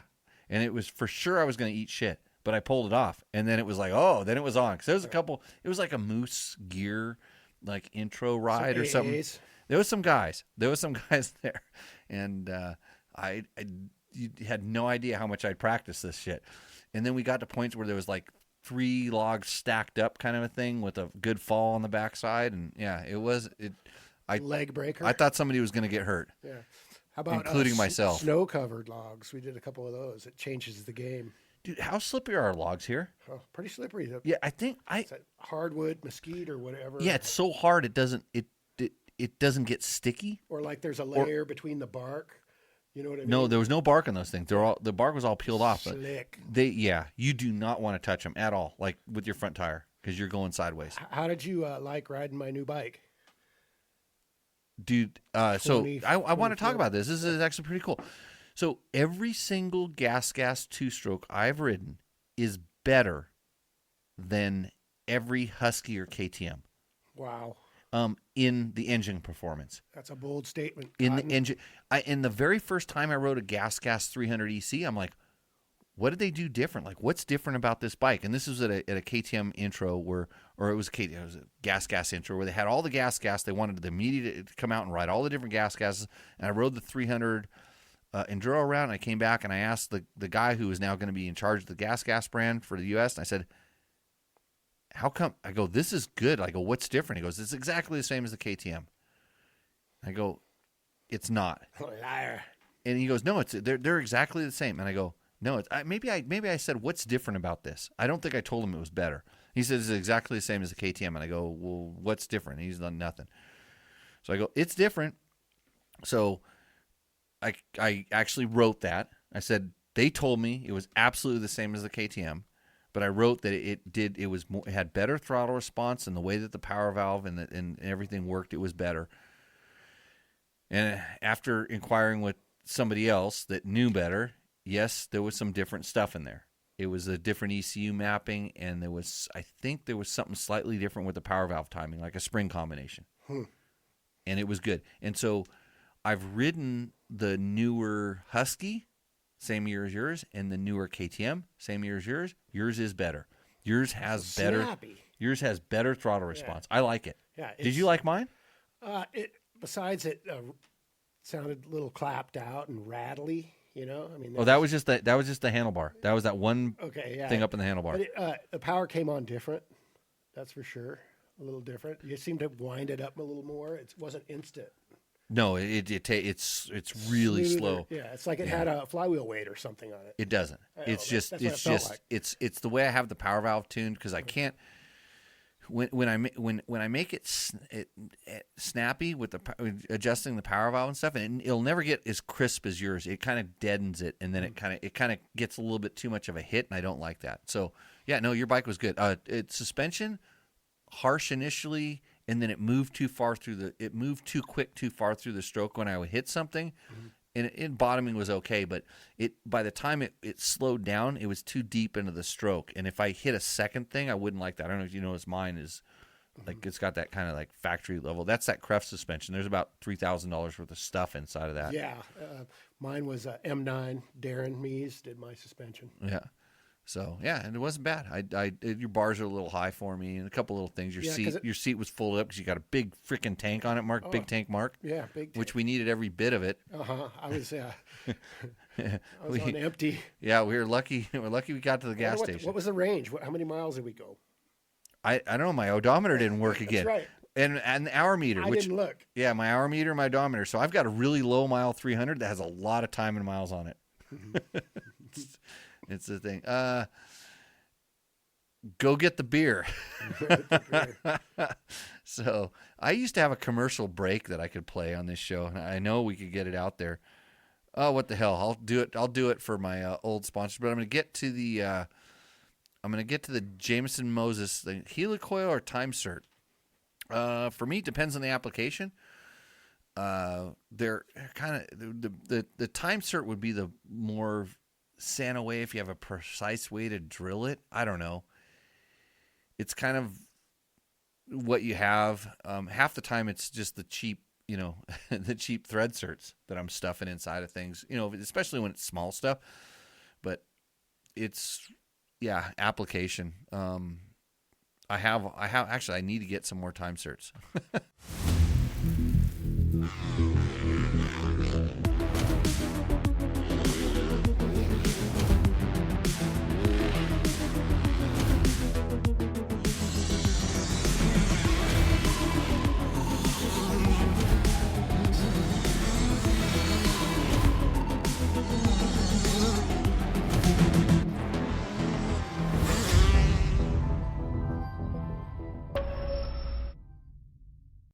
Well, thank you for supporting our sponsors. Those are our old sponsors, but we have lots of new sponsors coming on board all the time. Big shout out to Yamaha for helping us out. DDC Sprockets was our first sponsor ever, and Mark is finally back. Oh, you're bringing me? You got a Rainier? No. Oh, wow! Can't bring anything good down here, can you? So B-L-E-W-R-U-N, beer run. So there's a couple things. It's a good thing I did the commercial break. I could get myself back on track here.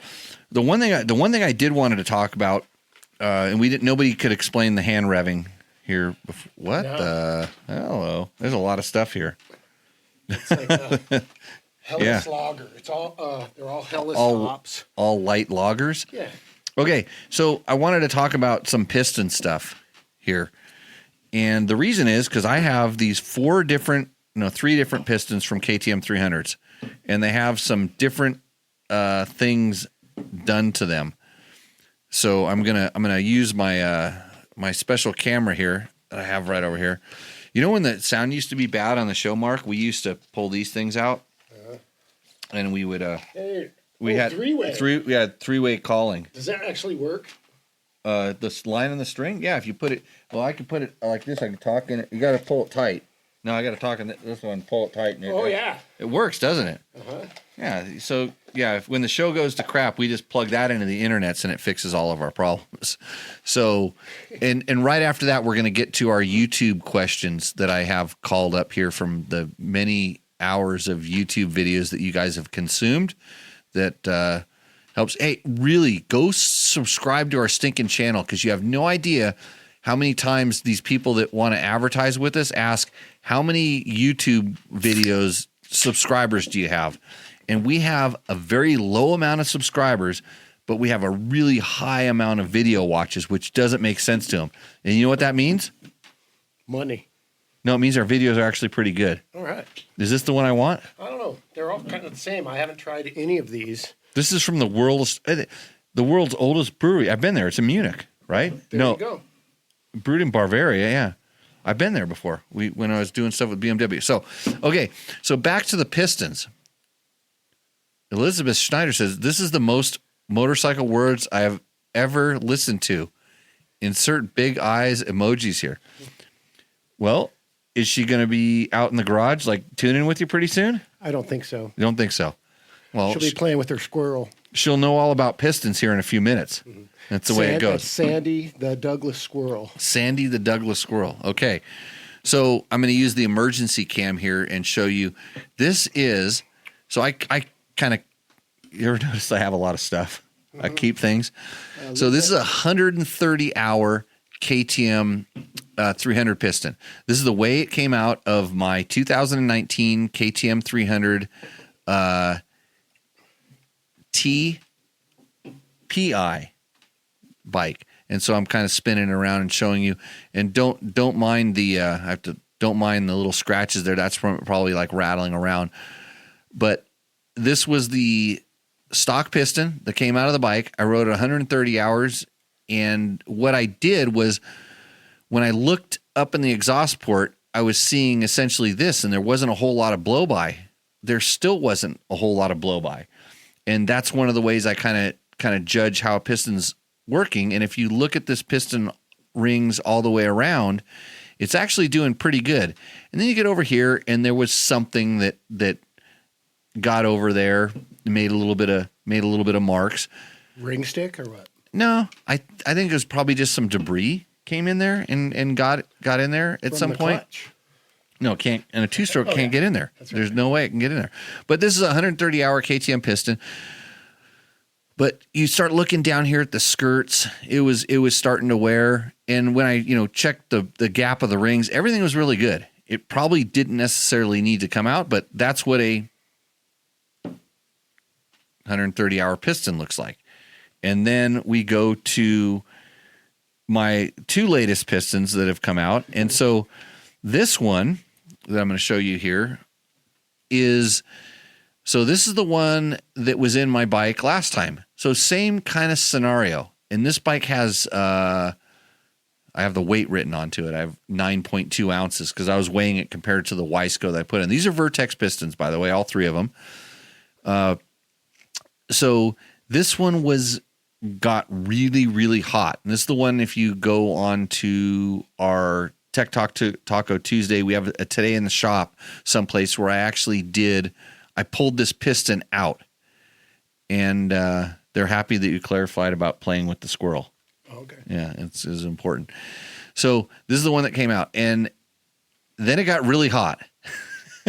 So here is the really hot side of the piston. And so if you're listening to this on the podcast, I'm holding up a piston that has a fair amount of, we'll call it kind of that spot that you're looking at here was all black because the oil was going to it, because this was where the heat was being generated.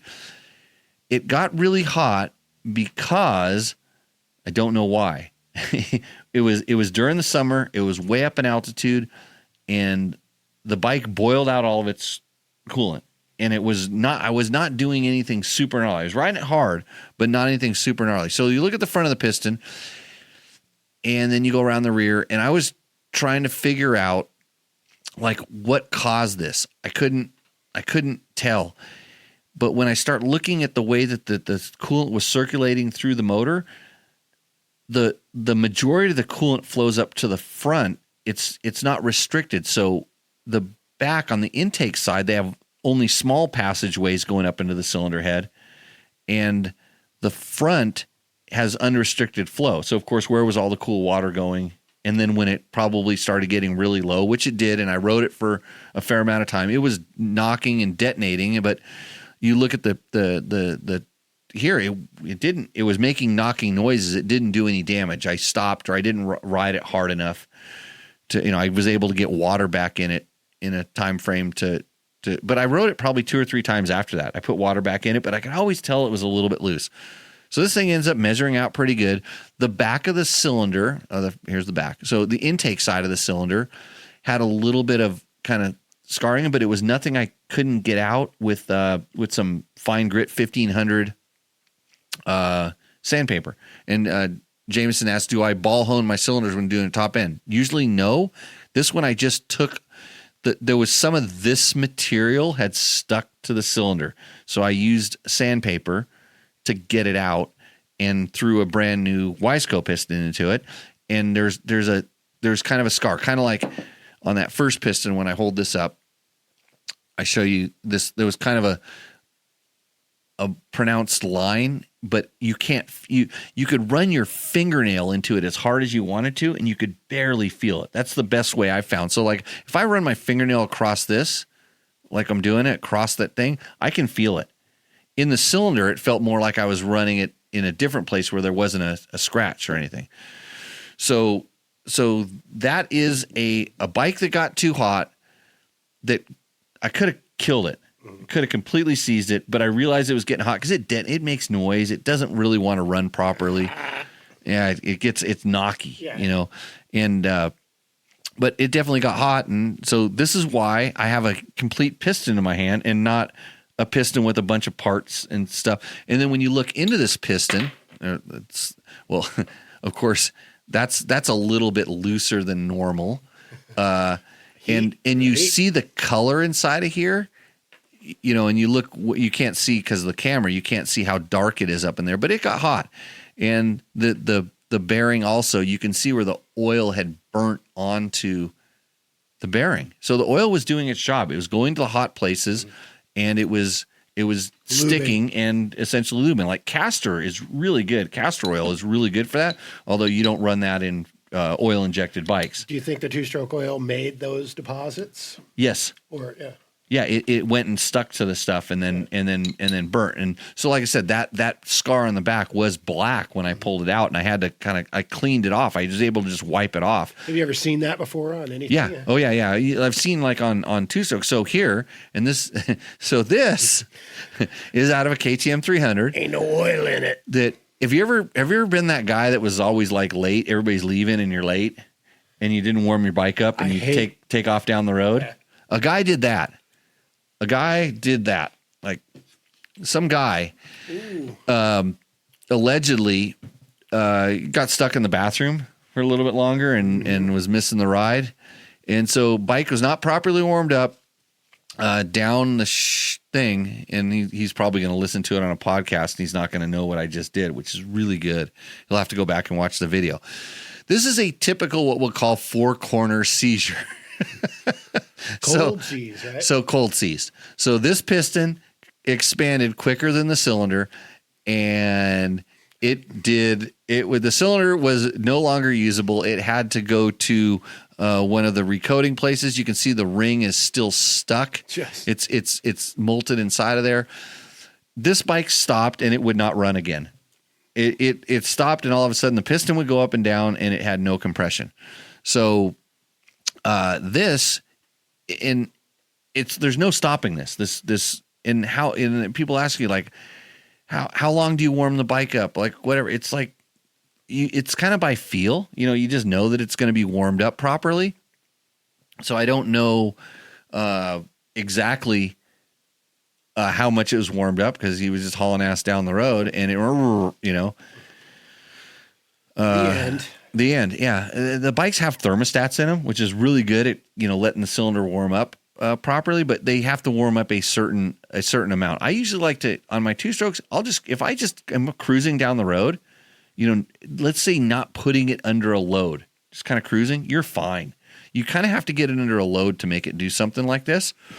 And if I feel that there's heat up in the radiator, it starts warming up. The thermostat's going to do its job, and it's going to warm it up. But and all these pistons, if you look at the tops of them, they, they're all burning pretty clean. Have nice, the two-stroke oils these days are so good. All this stuff, when you're hearing all this stuff about, two-strokes fouling plugs, you're doing something wrong. You've got to be doing something wrong. And I don't know if the lawyers that wrote how to warm up your bike in the KTM book, which I haven't read exactly yet, I probably should go read it, because I hear people trying to requote it all the time. And I see people they're letting their bike idle with the choke on for like 3 minutes, because that's what the manual said to do. And I'm like, man, start the bike up and turn that damn thing off. Yeah. I don't know. Foul plug like that. And I don't even know. I used to foul plugs, and I learned from fouling plugs, because plugs were expensive. I learned how to start my bike up, get it to where it would keep running, and then turn my choke off. And this is a carbureted KX80, and how to rev it. I didn't put my hand behind the muffler when I revved it, though. No, I wasn't cool enough to do that. And then switch hands. And do the other rev. Because I think you're more feeling that when you rev it, you're trying to feel that flow of exhaust. And maybe it's to see the smoke coming out too, because so the smoke maybe. So you're seeing some oil bounce back at you.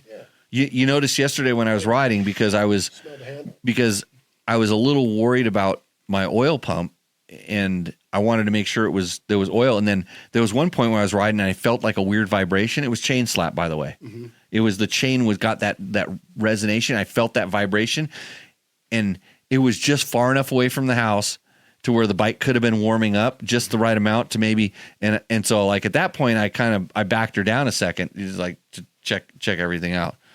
So if you have any more Repo Man quotes, I got a beer ready to open up, by the way, Gronk. So we're going to go to our, let's see.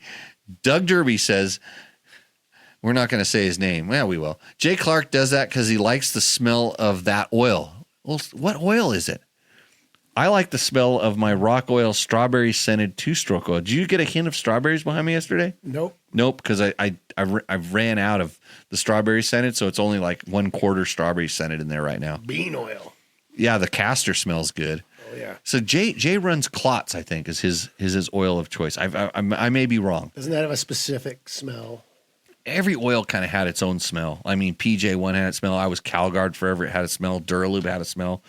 Of course, the Maximas, but yeah, they all have their own different thing. I literally, it's a trials. They made it for trials bikes, and then it sold like crazy for scooters. And Rock Oil sent me a whole bunch a long time ago. I had it at Dirt Rider. So we're talking, this stuff's 12 years old. I think I'm down to my last 1 or 2 bottles. But they also, when I talked to them recently, they're like, hey, don't run that stuff. That's not like racing oil, because they think I'm like racing or something. Was I racing yesterday? No, we're cruising, man. No, I want to smell of strawberries if I'm riding behind me. And one of my whatever one I think I'd like. That one has a racist name on it, doesn't it? Hell, I should probably drink that. Is it? That's what I got. I've got my Rattler. It's 4.3. Oh, a Rattler. That's what the French girls drink. Well, wee. Could you start over from the top? He was listening to the president's going up against Tech Talk Taco Tuesday tonight. Yeah, whatever. Wouldn't even know. Yeah. Hey, if you're worried about all that stuff that's going on in politics, let me tell you something. Go riding. I know some people. Yeah, go riding. That's what I did. So if you're all worried about what's going on, I'm just going to tell you that, and I heard this from a credible source, and I live like over the hill from the place that are really the people, the things that are really running the whole world. And I heard it from a person that knows, from another guy that knows, that talked to the main guy. The reason that where we're at now is they found a little thing. It's a little robot that they can put inside of food, and they put it in all of the food at the Whole Foods markets. They put it in there, and that's why the election went the way it was.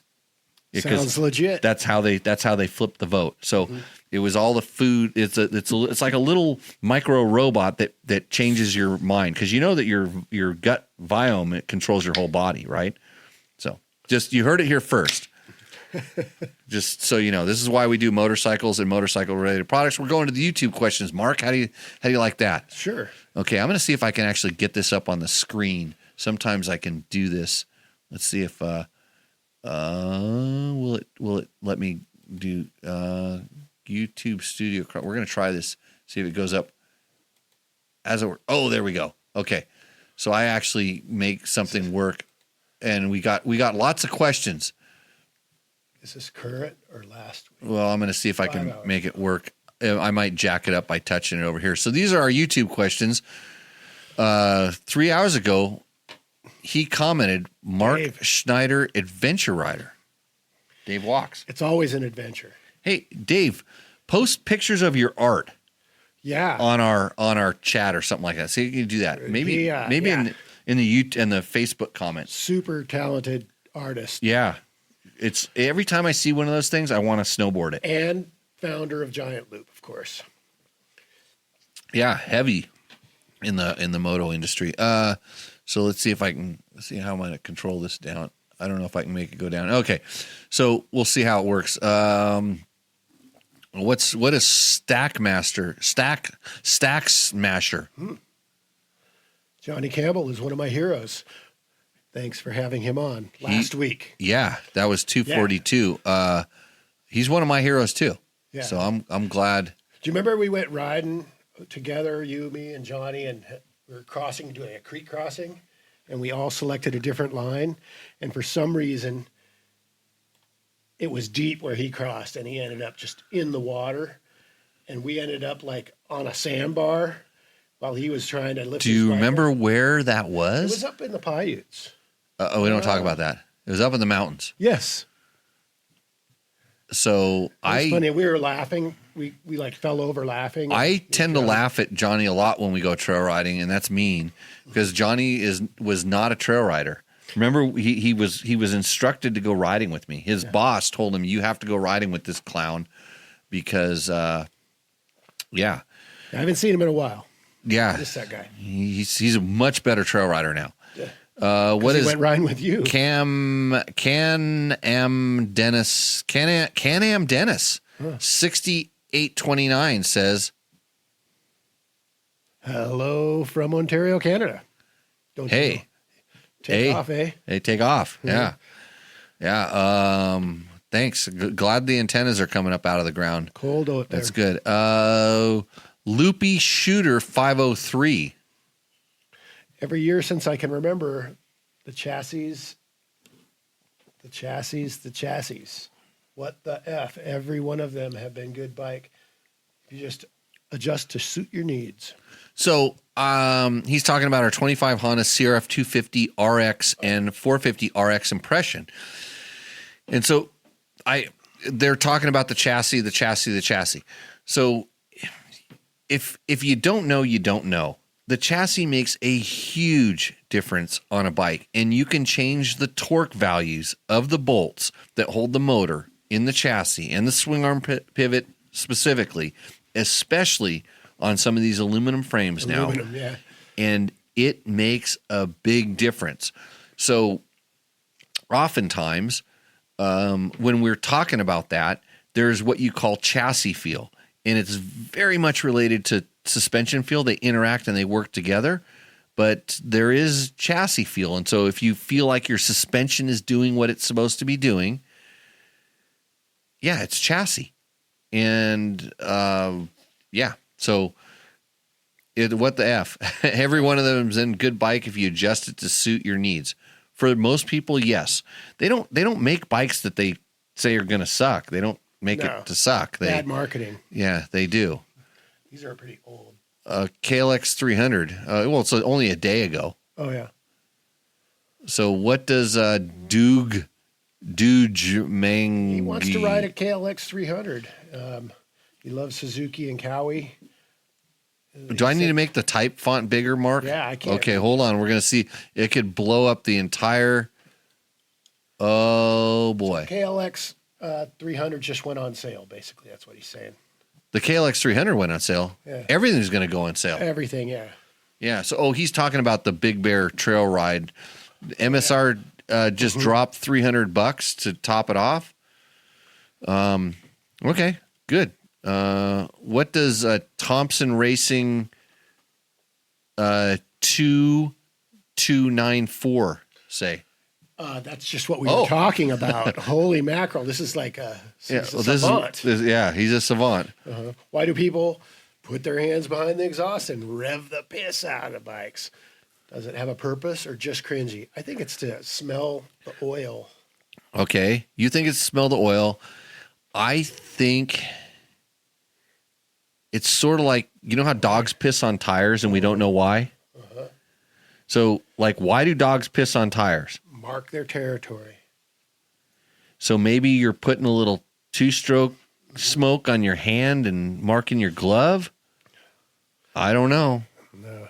It's a mystery. If you know the answer to this, put it up in the comments and we'll get right back to that, because it has not been solved.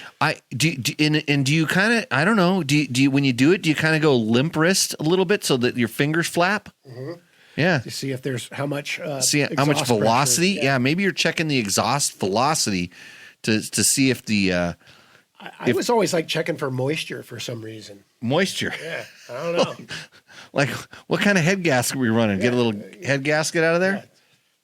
Yeah. Okay, Zook 291. Just had a full rebuild of my 2009, and I'm coming off a 2019 250F. Something about this generation of Yamaha was spot on and sold me going back to an older tech because it was good.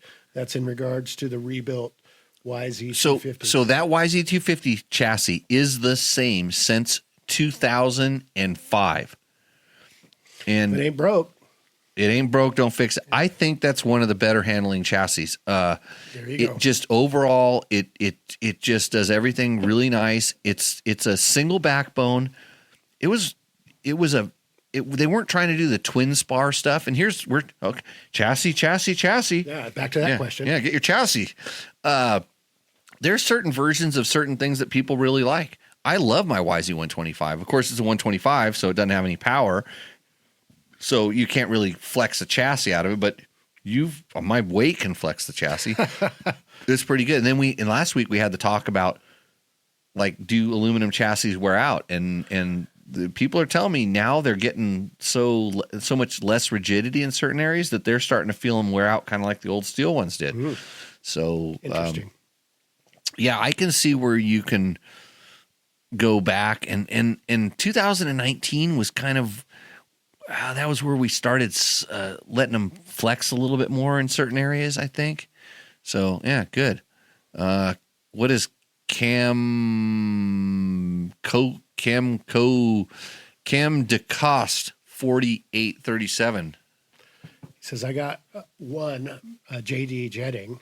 Yep. On my 250 EXCF with a 4.1 FMF. Bike runs great and gave it more power. It's a lot more fun now compared to stock, but it does have a little bit of backfire and shooting flames. LOL. It's pretty sick sometimes. I feel like that pops too much, and although it seems like it, I'd like to tune it down and get rid of the pop. If you're going to any thoughts? He wants your thoughts. Take it to a street takeover, and do some donuts and rev it. Yeah, rev it as high as you can. Well, okay, so Cam, so the JD jetting tuner is just like the Dobeck tuner. There's a lot of these tuners out there it interrupts the signal that comes from the ECU to the fuel injector and changes the open time of the fuel injector, and it's very sensitive. And it basically it based on RPM, and it knows RPM based on how many pulses it's doing. It can kind of alter the fuel mapping, and so the backfire and shooting flames is a lot of times coming from a slightly rich mixture that. Pre-detonation? No, rich mixture, and air is being introduced someplace into the system, usually like a header leak or more typically a head pipe / muffler junction leak. That's where the air is getting in, and it allows that unburnt fuel to ignite. Or maybe you have a spark arrestor or something in there that's allowing stuff to pool up, for lack of a better term, and then when it gets oxygen, it can ignite. And, you see it on, a lot of cars and stuff like that where, a lot of times it's when they kind of go into over rev because they do a spark cut and then unburnt fuel goes out. And then when it gets out, everything's so hot it's able to catch fire. Or sometimes when they let off because there's a rich mixture at the zero throttle / higher RPM. So you've let off the throttle and it's actually not burning all of it because there's no air going in there. Right. So it's a rich mixture. So there on the JD jetting tuner there is the idle speed mixture that can be leaned out a little bit that kind of alter it, but they will also pop in a certain way. It's a little bit different, but they'll pop when they're too lean. So it's a matter of figuring out. The good thing with that is just a matter of pushing a button. You don't have to go inside the carburetor and get your fingers gassy and play with jets and all this stuff like that. You can kind of alter the different things. So sometimes it's the low speed. There's the I forget the colors 'cause I haven't played with it for a while, but I think it's the green throttle zone, and then there's the idle speed. Or the idle mixture that the minute you crack the throttle, it's off that and into the green. And if you play around with those, sometimes you can get rid of that popping. But I would look at the exhaust junctions first to make sure there's no air. And look at AI wants to answer this question. The backfire is pretty typical, but you could try lowering the needle clip one. Or I could say we'll try to put some deeper videos out. We'll try to put some more videos out that go deeper. Ooh, what should I tell him? I think you should print that on your Facebook page. That sounds like a good. I think I should tell him that if he sends me money, I will tell him what I really think, even though I just Jewelry did for too, free. maybe. Jewelry. Oh, send him some jewelry. He could, yeah. From who? What's her name again? Oh, I don't know. Lana? Zoe. Zoe. Okay. Yeah. All right. So the other question, we got to get to Jeff's question. So he says, "Hey, Trev and Jimmy, like asking Trevor a question is useless because he doesn't respond. He just makes videos. He goes riding motorcycles and makes videos and doesn't do his homework and thing." Jeff says, "Sending this question over from the YouTubes because I don't know if we're going to get to it, but I think we are." He says, "I'm wondering if the stator and flywheel from the CRF 450X will fit on the CRF 450 RX. Last week, I asked Jimmy and Johnny if California is moving away from green sticker restriction might influence Honda to redesign the 450X. I will tell you right now, Honda is not going to redesign the 450X for a long time. What was it? What was the first year? 2005. They did a minor upgrade in 2008, and then it went to 2011 or 12 or 13 or 14 or 16. I don't know. They're not going to change it. Perhaps lighten it up and unrestricted." He had to. Remember that unrestricted that I got the text. Yeah, unrestricted. So they're not going to do that. The bike is going to just be the way it is. It was designed to be that way for a long time. See, Jimmy was quick to respond, "Go with the RX," because I think the question was, you were asking about wanting a more aggressive bike. I don't know if we started talking about why you would want some of the stuff. And so he says, "I would agree, but there are some features about the X that make it a nice choice also." And he's exactly right. 6-speed gearbox, lights, and the chassis is different. So you know what you need to do, Jeff? You need to go check out the bike and talk to Johnny and Preston and Ricky Brabeck because they're racing the Mint 400 this weekend. They will be riding a bike. And I don't know which bike they're riding. I think they ride the X. They go back and forth, and it's mostly for chassis feel because they can make the engine do anything they want. But a lot of times, and this is what Johnny was talking about, I think they take the R top end and put it on top of the X for the 6-speed gearbox, and I think it's a little bit more durable, the bottom end. You have to ask Johnny these questions. I'm just going off kind of what I know. I prefer the X over the RX in almost as long as I don't have to race it on a track. Is it a wide ratio, right? It's a wide ratio. Yeah. Or not a wide ratio. It's semi-wide, we'll call it. But it has a 6-speed. So anyways, same reason Trevor races the YZ450FX and not the WR450R. Yeah, but who finished in the podium on the Pro Class? Jeff, that's what I want to know. I rode a WR, not Trevor. Trevor rides the FX. He's not on the podium in the Pro Class. Big money. But he pulls the stator over to power the lights. Well, I didn't need lights because I finished during the day. But I do. You got to decide that you got to kind of pick the duty of your bike. What do you want? We got any more? Do we got no? You know we got to. Do we have any more? Fire flannel that guy's got on. Well, the whole family. Yeah. Sarah Schneider. Yeah. Wow. It's a hate. Mark, look at that. Turn up your volume. Dixon. Yeah. You're not talking loud enough. No, sorry. AI says hand behind the muffler for a quick temp check. Ooh. Oh, that's AI stupid. Yeah, you know. Yeah, it's going to get you to do all kinds of stupid stuff. The old 450X is a legend. I hated it. So, I mean, it was okay for trail riding, but the race bikes and stuff, I was that was just, it's kind of like a KTM 690, just not for me. And Ricky Brabeck will fight me to the death on that. He might win on that one. Well, he'd win on almost anything, but they spent a lot of time getting some of the characteristics that he liked on the old bike to work on the new bike. And he's really, that guy's freaking picky. I guess when you're helps with the R&D, you know. When you're a Dakar winner, I guess you can be picky and people cater to you. They jump. Yeah. Jimmy did. What did Jimmy do? I don't know what Jimmy did. I don't remember. Yeah, I did it. I remember. I won't talk about myself. Actually, I'm not doing that bad. No. Oh, okay. I usually. So, wait a minute. Which one are we on here? Okay. JP Conrad. Just changed Sun's YZ250X piston at 85 hours. Look like new.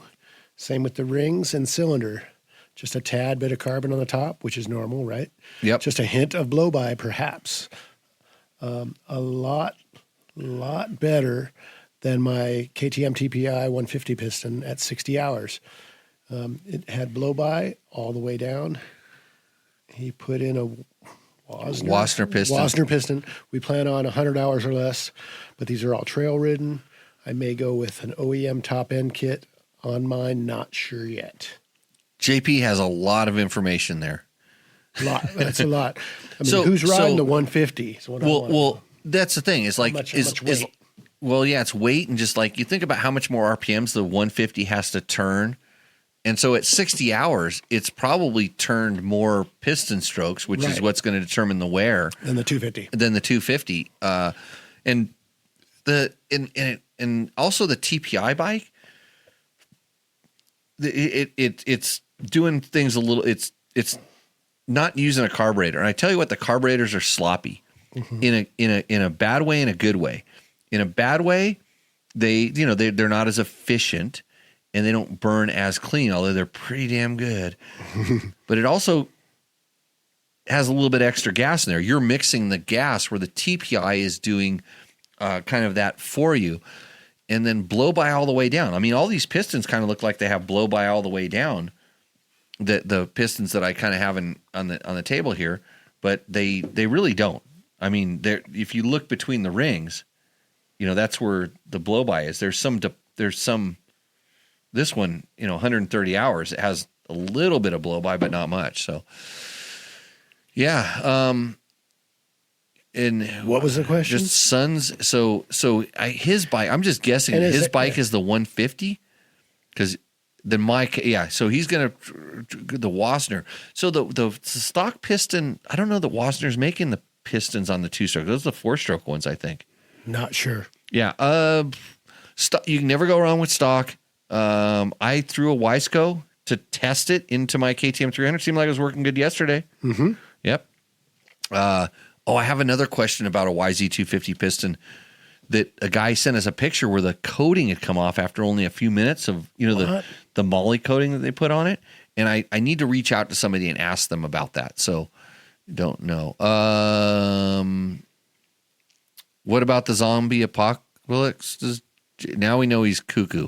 He believes in zombies, and he doesn't believe in the little things that they put in your food that change your voting habits. Have you ever been to Portland? Lots of zombies there, roaming the streets. I haven't made it recently. Been a while. Don't you love a 2-stroke? Not so finicky. Yes, I like that. So the reason that the YZ250 is the best choice of all 2-strokes, period, is because it has a carburetor and it's simple. Okay, so if you are worried about the whole world turning over to fuel injection, Yamaha has the answer for you in the YZ250. So keep it simple, stupid. Keep it simple. Yep. And then he says, not to mention they have a dumb thermostat on those KTMs, which I'm glad my dumb KTM has a dumb thermostat. That way I don't have to spend around wasting my dumb time warming the dumb bike up. Just go. Okay, sorry for the rant. Oregon Riders. You might know Oregon Riders. Enjoyed the show. That was 242. Is that us? No. That was last week. As last week. Yeah, you didn't win the show wars yet. Jerry Bernardo, he's really bummed out that he's not the most famous guest with the most views. Yeah. How do you think I'll do? I don't know. You had a big fan club going. I saw your wife, your daughter, you got Dave, you got Ski Mom. I don't remember her name. Carol, yeah, you got Carol. They're great. I love those guys. They're rooting for you. We just keep the likes up. What's the next question? What's your problem? 158. Anyone have a handle on the super thin head gaskets that can be used for adjusting the squish? What the hell are they called? Super thin head gaskets? Yeah. Well, more compression or what? So this comment, the video he commented on was called "How to Find the Correct Base Gasket Thickness on KTM 2-Strokes." So the KTM 2-strokes have O-rings in the head. So it's right now you have the super thinnest head gasket you can possibly have with no head gasket. Metal on metal. Metal on metal. So it's, I think that what you can do if you want to adjust the squish is like we talk about in the base gasket thickness. That's what you're adjusting essentially. You mill the head, right? And you can always mill the head. And then you can always run race gas. And you can always wonder why your bike's seized. And you can always wonder why your bike seized after the one time you had it jetted perfectly or whatever with your race gas, or you never jetted it for the race gas you're running on your fuel-injected bike or whatever it was, and you had to put pump gas in it, and then it detonated itself. It's like, what are you trying to do? If you want it to run 10/10ths,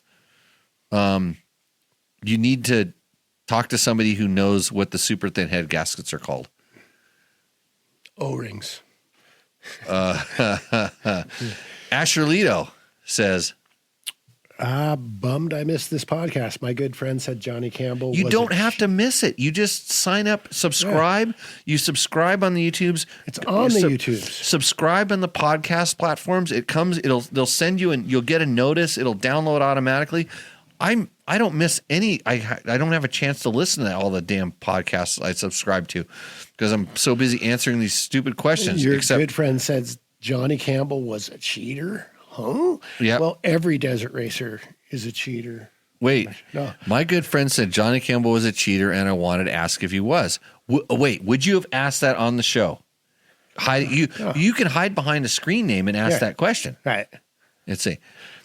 We actually talked a little bit about rules and bending them. We were talking about how the digital road book being prepared for the digital road book in Dakar might have involved some rule bending on certain teams' part, but it somebody could say cheating, but you're sitting here amongst people, and I'm a race promoter. People try to cheat all the time, and guess what? They're not as good as I was, and I never cheated. I just took the rules to the limit. If you cheat, I'll disqualify you. And if I cheated, I felt like I should get disqualified. We always played within the limits of the rules, and especially when Johnny was racing for Honda, it's funny because the one that what's the Baja Glory Dust of Glory shows him dropping down on the beach like it was a cheating move, and I don't like a 100-yard of the ribbon. There's something like that. I don't remember if they had VCPs back then or how they were actually policing this kind of stuff. But we used to do that. You jump. You got a whoop trail and a sand wash in a desert race. Yeah. And the sand wash is faster, and it's less than 100 yards off. That's legal, right? I mean, it's thinking outside the box. So here's Asher Leto. Asher Leto's he's a long time watcher. He says, my friend was at the line at JC at Carlsbad GP back in the day. Well, guess what? He beat me too. Okay, Johnny beat me at Carlsbad, and that pissed me off. And it wasn't because, as he says, it was a clutch hand on the helmet start, and my best friend JC would not put his hand on his helmet. But let's pretend like we're going to do a clutch. Which side's the clutch? It's this side. Let's pretend like we're going to do it. What are you going to do, Mark? You get your hand as close to that clutch lever. I got a funny clutch lever story. Are you ready for it? And guess what? And the whole time you're flinching, and you're so if your friend, and I'm not standing up for Johnny here. Johnny's my friend. I'm not standing up for him. I'm just telling you the way it is because I would do the exact same thing. If your friend was able to watch where Johnny Campbell's hand was while this start was happening, was he a racer? Then or was he in wasn't the crowd? paying attention to what he needed to be paying attention to. Okay, I got a good story real quick. And he did it even after his friend called him out for it. I think this is back in the 80s, so I doubt he remembers. Okay. So I got this story. It was he's probably right. I think it was VCM Viewfinders MC down in Riverside, the last race. Yep. And Tom Willis, remember him? Yeah. Oh, yeah. He was on an automatic. He's in the Husqvarna. checkers, which means he's automatically a cheater. Yeah. They cheat no matter what. But he was on an automatic Husqvarna. Right. And it was a hand on your head start. And about 5 seconds before the banner drop, he just pinned it. and was just everybody else had their hand on their head, and he was going down that front stretch of pavement Yeah, he's gone. and gone with his hand on his head because he had an automatic Husky. And they said you had to keep your hand on the head till He did. Yeah. And I remember that watching. I That's don't want to give away my secret for hand on the head starts, but I have one that's like this really good. Oh, hey, back to that question about have you ever abused magazine bikes and stuff like that? You want to know something about the hand on the head, Ashleyto? You want to know what Jimmy Lewis does? Fucking tranny slam. Yeah. Just a full. So. I'm not racing anymore, so I'll tell you what to do. So, because they still do these a lot of Grand Prix and stuff like that. So here's what you do. This is the nugget that you listen to this show for, especially if you're a racer. Nobody listens to racers. They don't listen to this stuff. So you know how you pack your line in? You know, everybody packs their line in. I used to bring a 5-gallon water barrel. Right. So you have your line at a Grand Prix or something. They might have watered it before, but so what you do is if you're allowed to beforehand, you would actually go and do a proper start and make a nice straight rut, right? And so you made a little bit of rut. And then if you're going to do the tranny slam, you fluff in for about 2 wheel rotations. You fluff in the dirt on top of it, and then in front of it's a rut. And so basically when you drop that thing in, it's going to spin. It's going to spin and it's going to rev up so it doesn't bog down. And then you're going, and then the rut is there to catch your tire, so you take off straight when it finally starts gripping and going. And if you're in the right position and stuff like that, you're way over the front. Yeah. And this is before hole shot devices and stuff, because with a hole shot device, it would make it easier. So you kind of have this RPM that it'll still drop in. It won't just grind until you hold it at this. It's kind of like a slightly elevated RPM, not at idle. Right. And so you can drop it. It's not going to stall, and you can just roll it on. I used to get such big hole shots at Grand Prix, and everybody thought I was cheating. And then this has been video cameras just coming out. Everybody had a video camera. Yeah. And so they videoed me, and they're like, he tranny slams it. And it was the people that are videotaping didn't want to say that out loud because they realized the secret, but they didn't know all the stuff behind the tranny slam. So these days, tranny slam has a whole different meaning, I think. Oh, really? Well, we can talk about tranny slamming tonight on Tech Talk Taco Tuesday. Yeah, and do I have to put now since I said that, do I have to check the offensive comments on this thing? I don't know. Let's see. We got a lot of wait a minute. What does Stefan Bryson say about my AIM Expo take? Let's see. He said, "You got that aged look." That's right. Thanks. Yeah. We all old. You never know how much a little tranny slamming will age you quickly. We're old. We're bald. Yeah. We wear hats. Let's see. I got a 6-inch long chest hair. Want to see it? Let's see. Jay, I noticed you don't have the yellow circle near the valve stem on the rim lock. Oh, doesn't matter. Where is the preferred position on the rim for the yellow circle on the sidewall of the tire? That's, I'd call Jay right now, but I'm not gonna.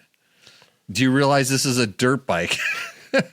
Hey, you know what? If you're building a race bike, when people watch me work in the garage, they're like, "Oh, you're kind of a hack."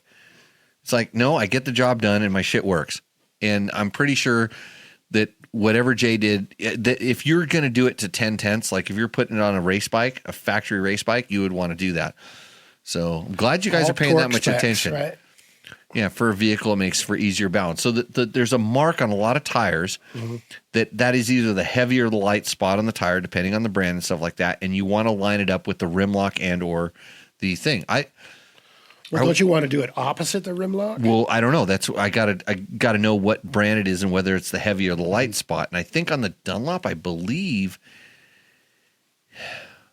I don't know. I can't remember whether it is.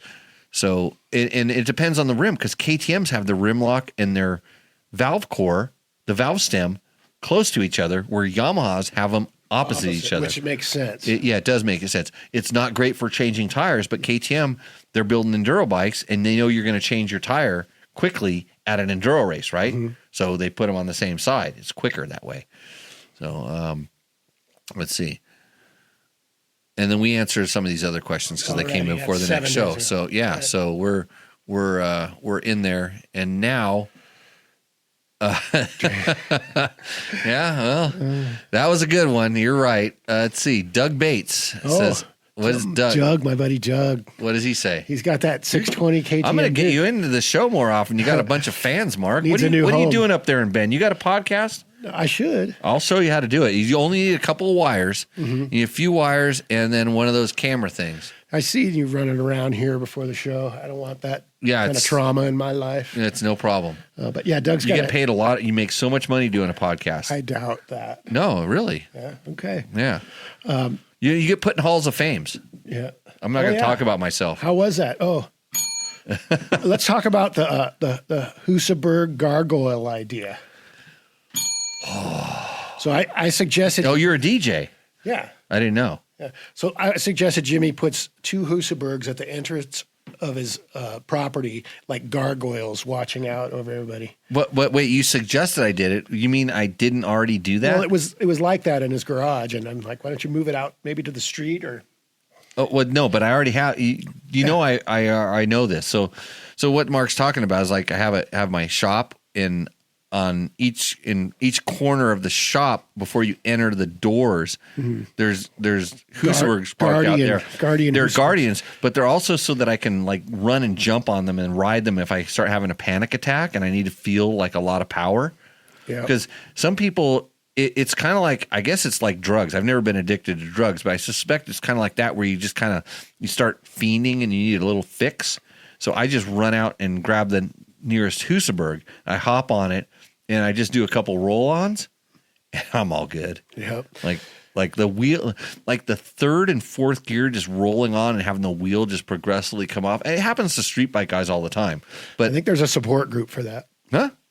Maybe not. Maybe you should be the support group. I'll lead it. Yeah.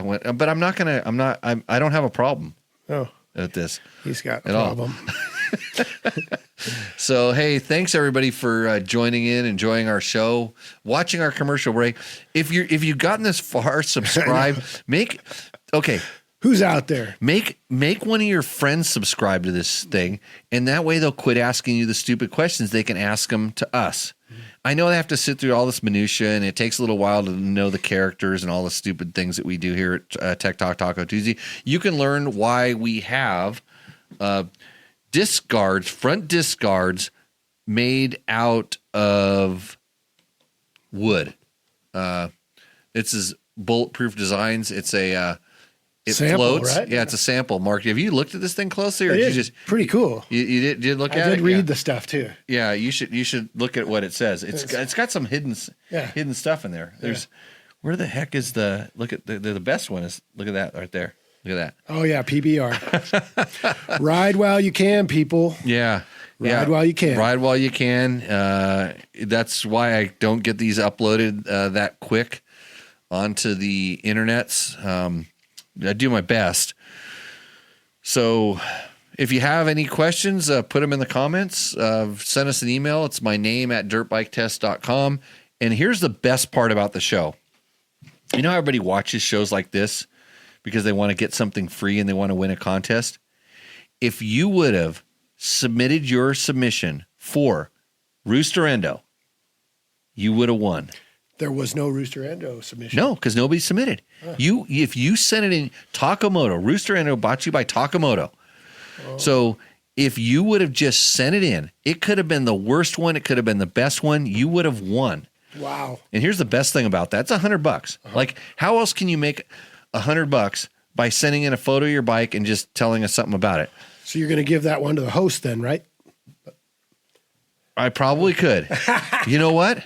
You know what? That's our parting. If Mark, you win tonight's Rooster Endo, because we did talk about your gas. Yeah. Yeah. It needs some things. A couple. Yeah. Yeah. You could. So thank you, Mike from Takamoto. Yeah. Crazy Mark from Fraiser Park, formerly.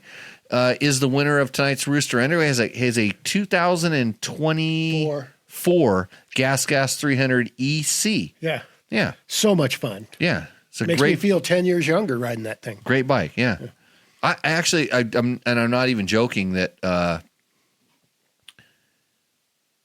your riding skill blew me away. Really? Yeah. Ooh. I was expecting a lot less. Uh-huh. Yeah, no, I mean, I remember because we used to go out in the trails in the days. You've done a lot of trail riding with me, and just when it came to like the technical nitty gritty where we could have gotten in trouble, and I would expect. And you look back. I would expect most people to get in trouble. You didn't go into it too fast. You know, I'm looking back because I'm going, oh, how's he going to do on that log? Right over it, no problem. And I want to give at least 98% of that credit to your bike. Oh. Yeah. No, just kidding. Can I flip you off? Yeah.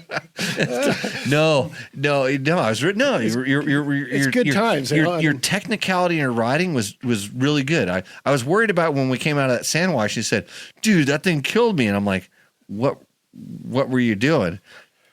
I think you need to take a piss. Yeah, I think so. It was throwing It's the just weight those off.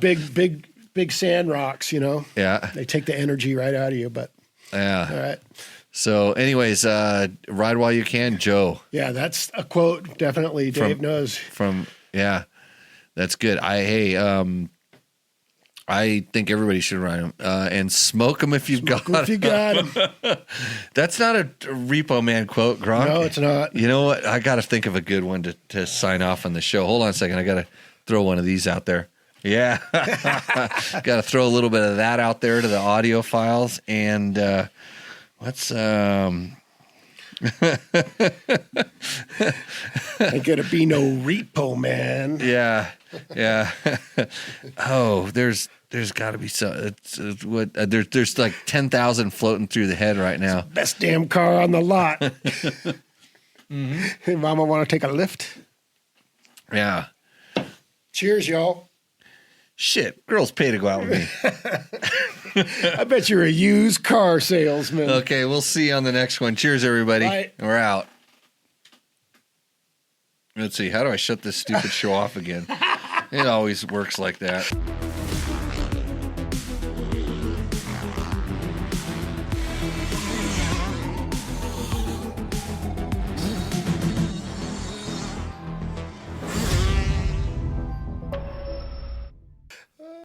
If you liked what you saw in this video, come check us out over at dirtbiketest.com on the webs. We have bike tests, product tests, a lot of fresh dirt, and you can even support us by clicking through our links. Hopefully, we'll see you out in the trail.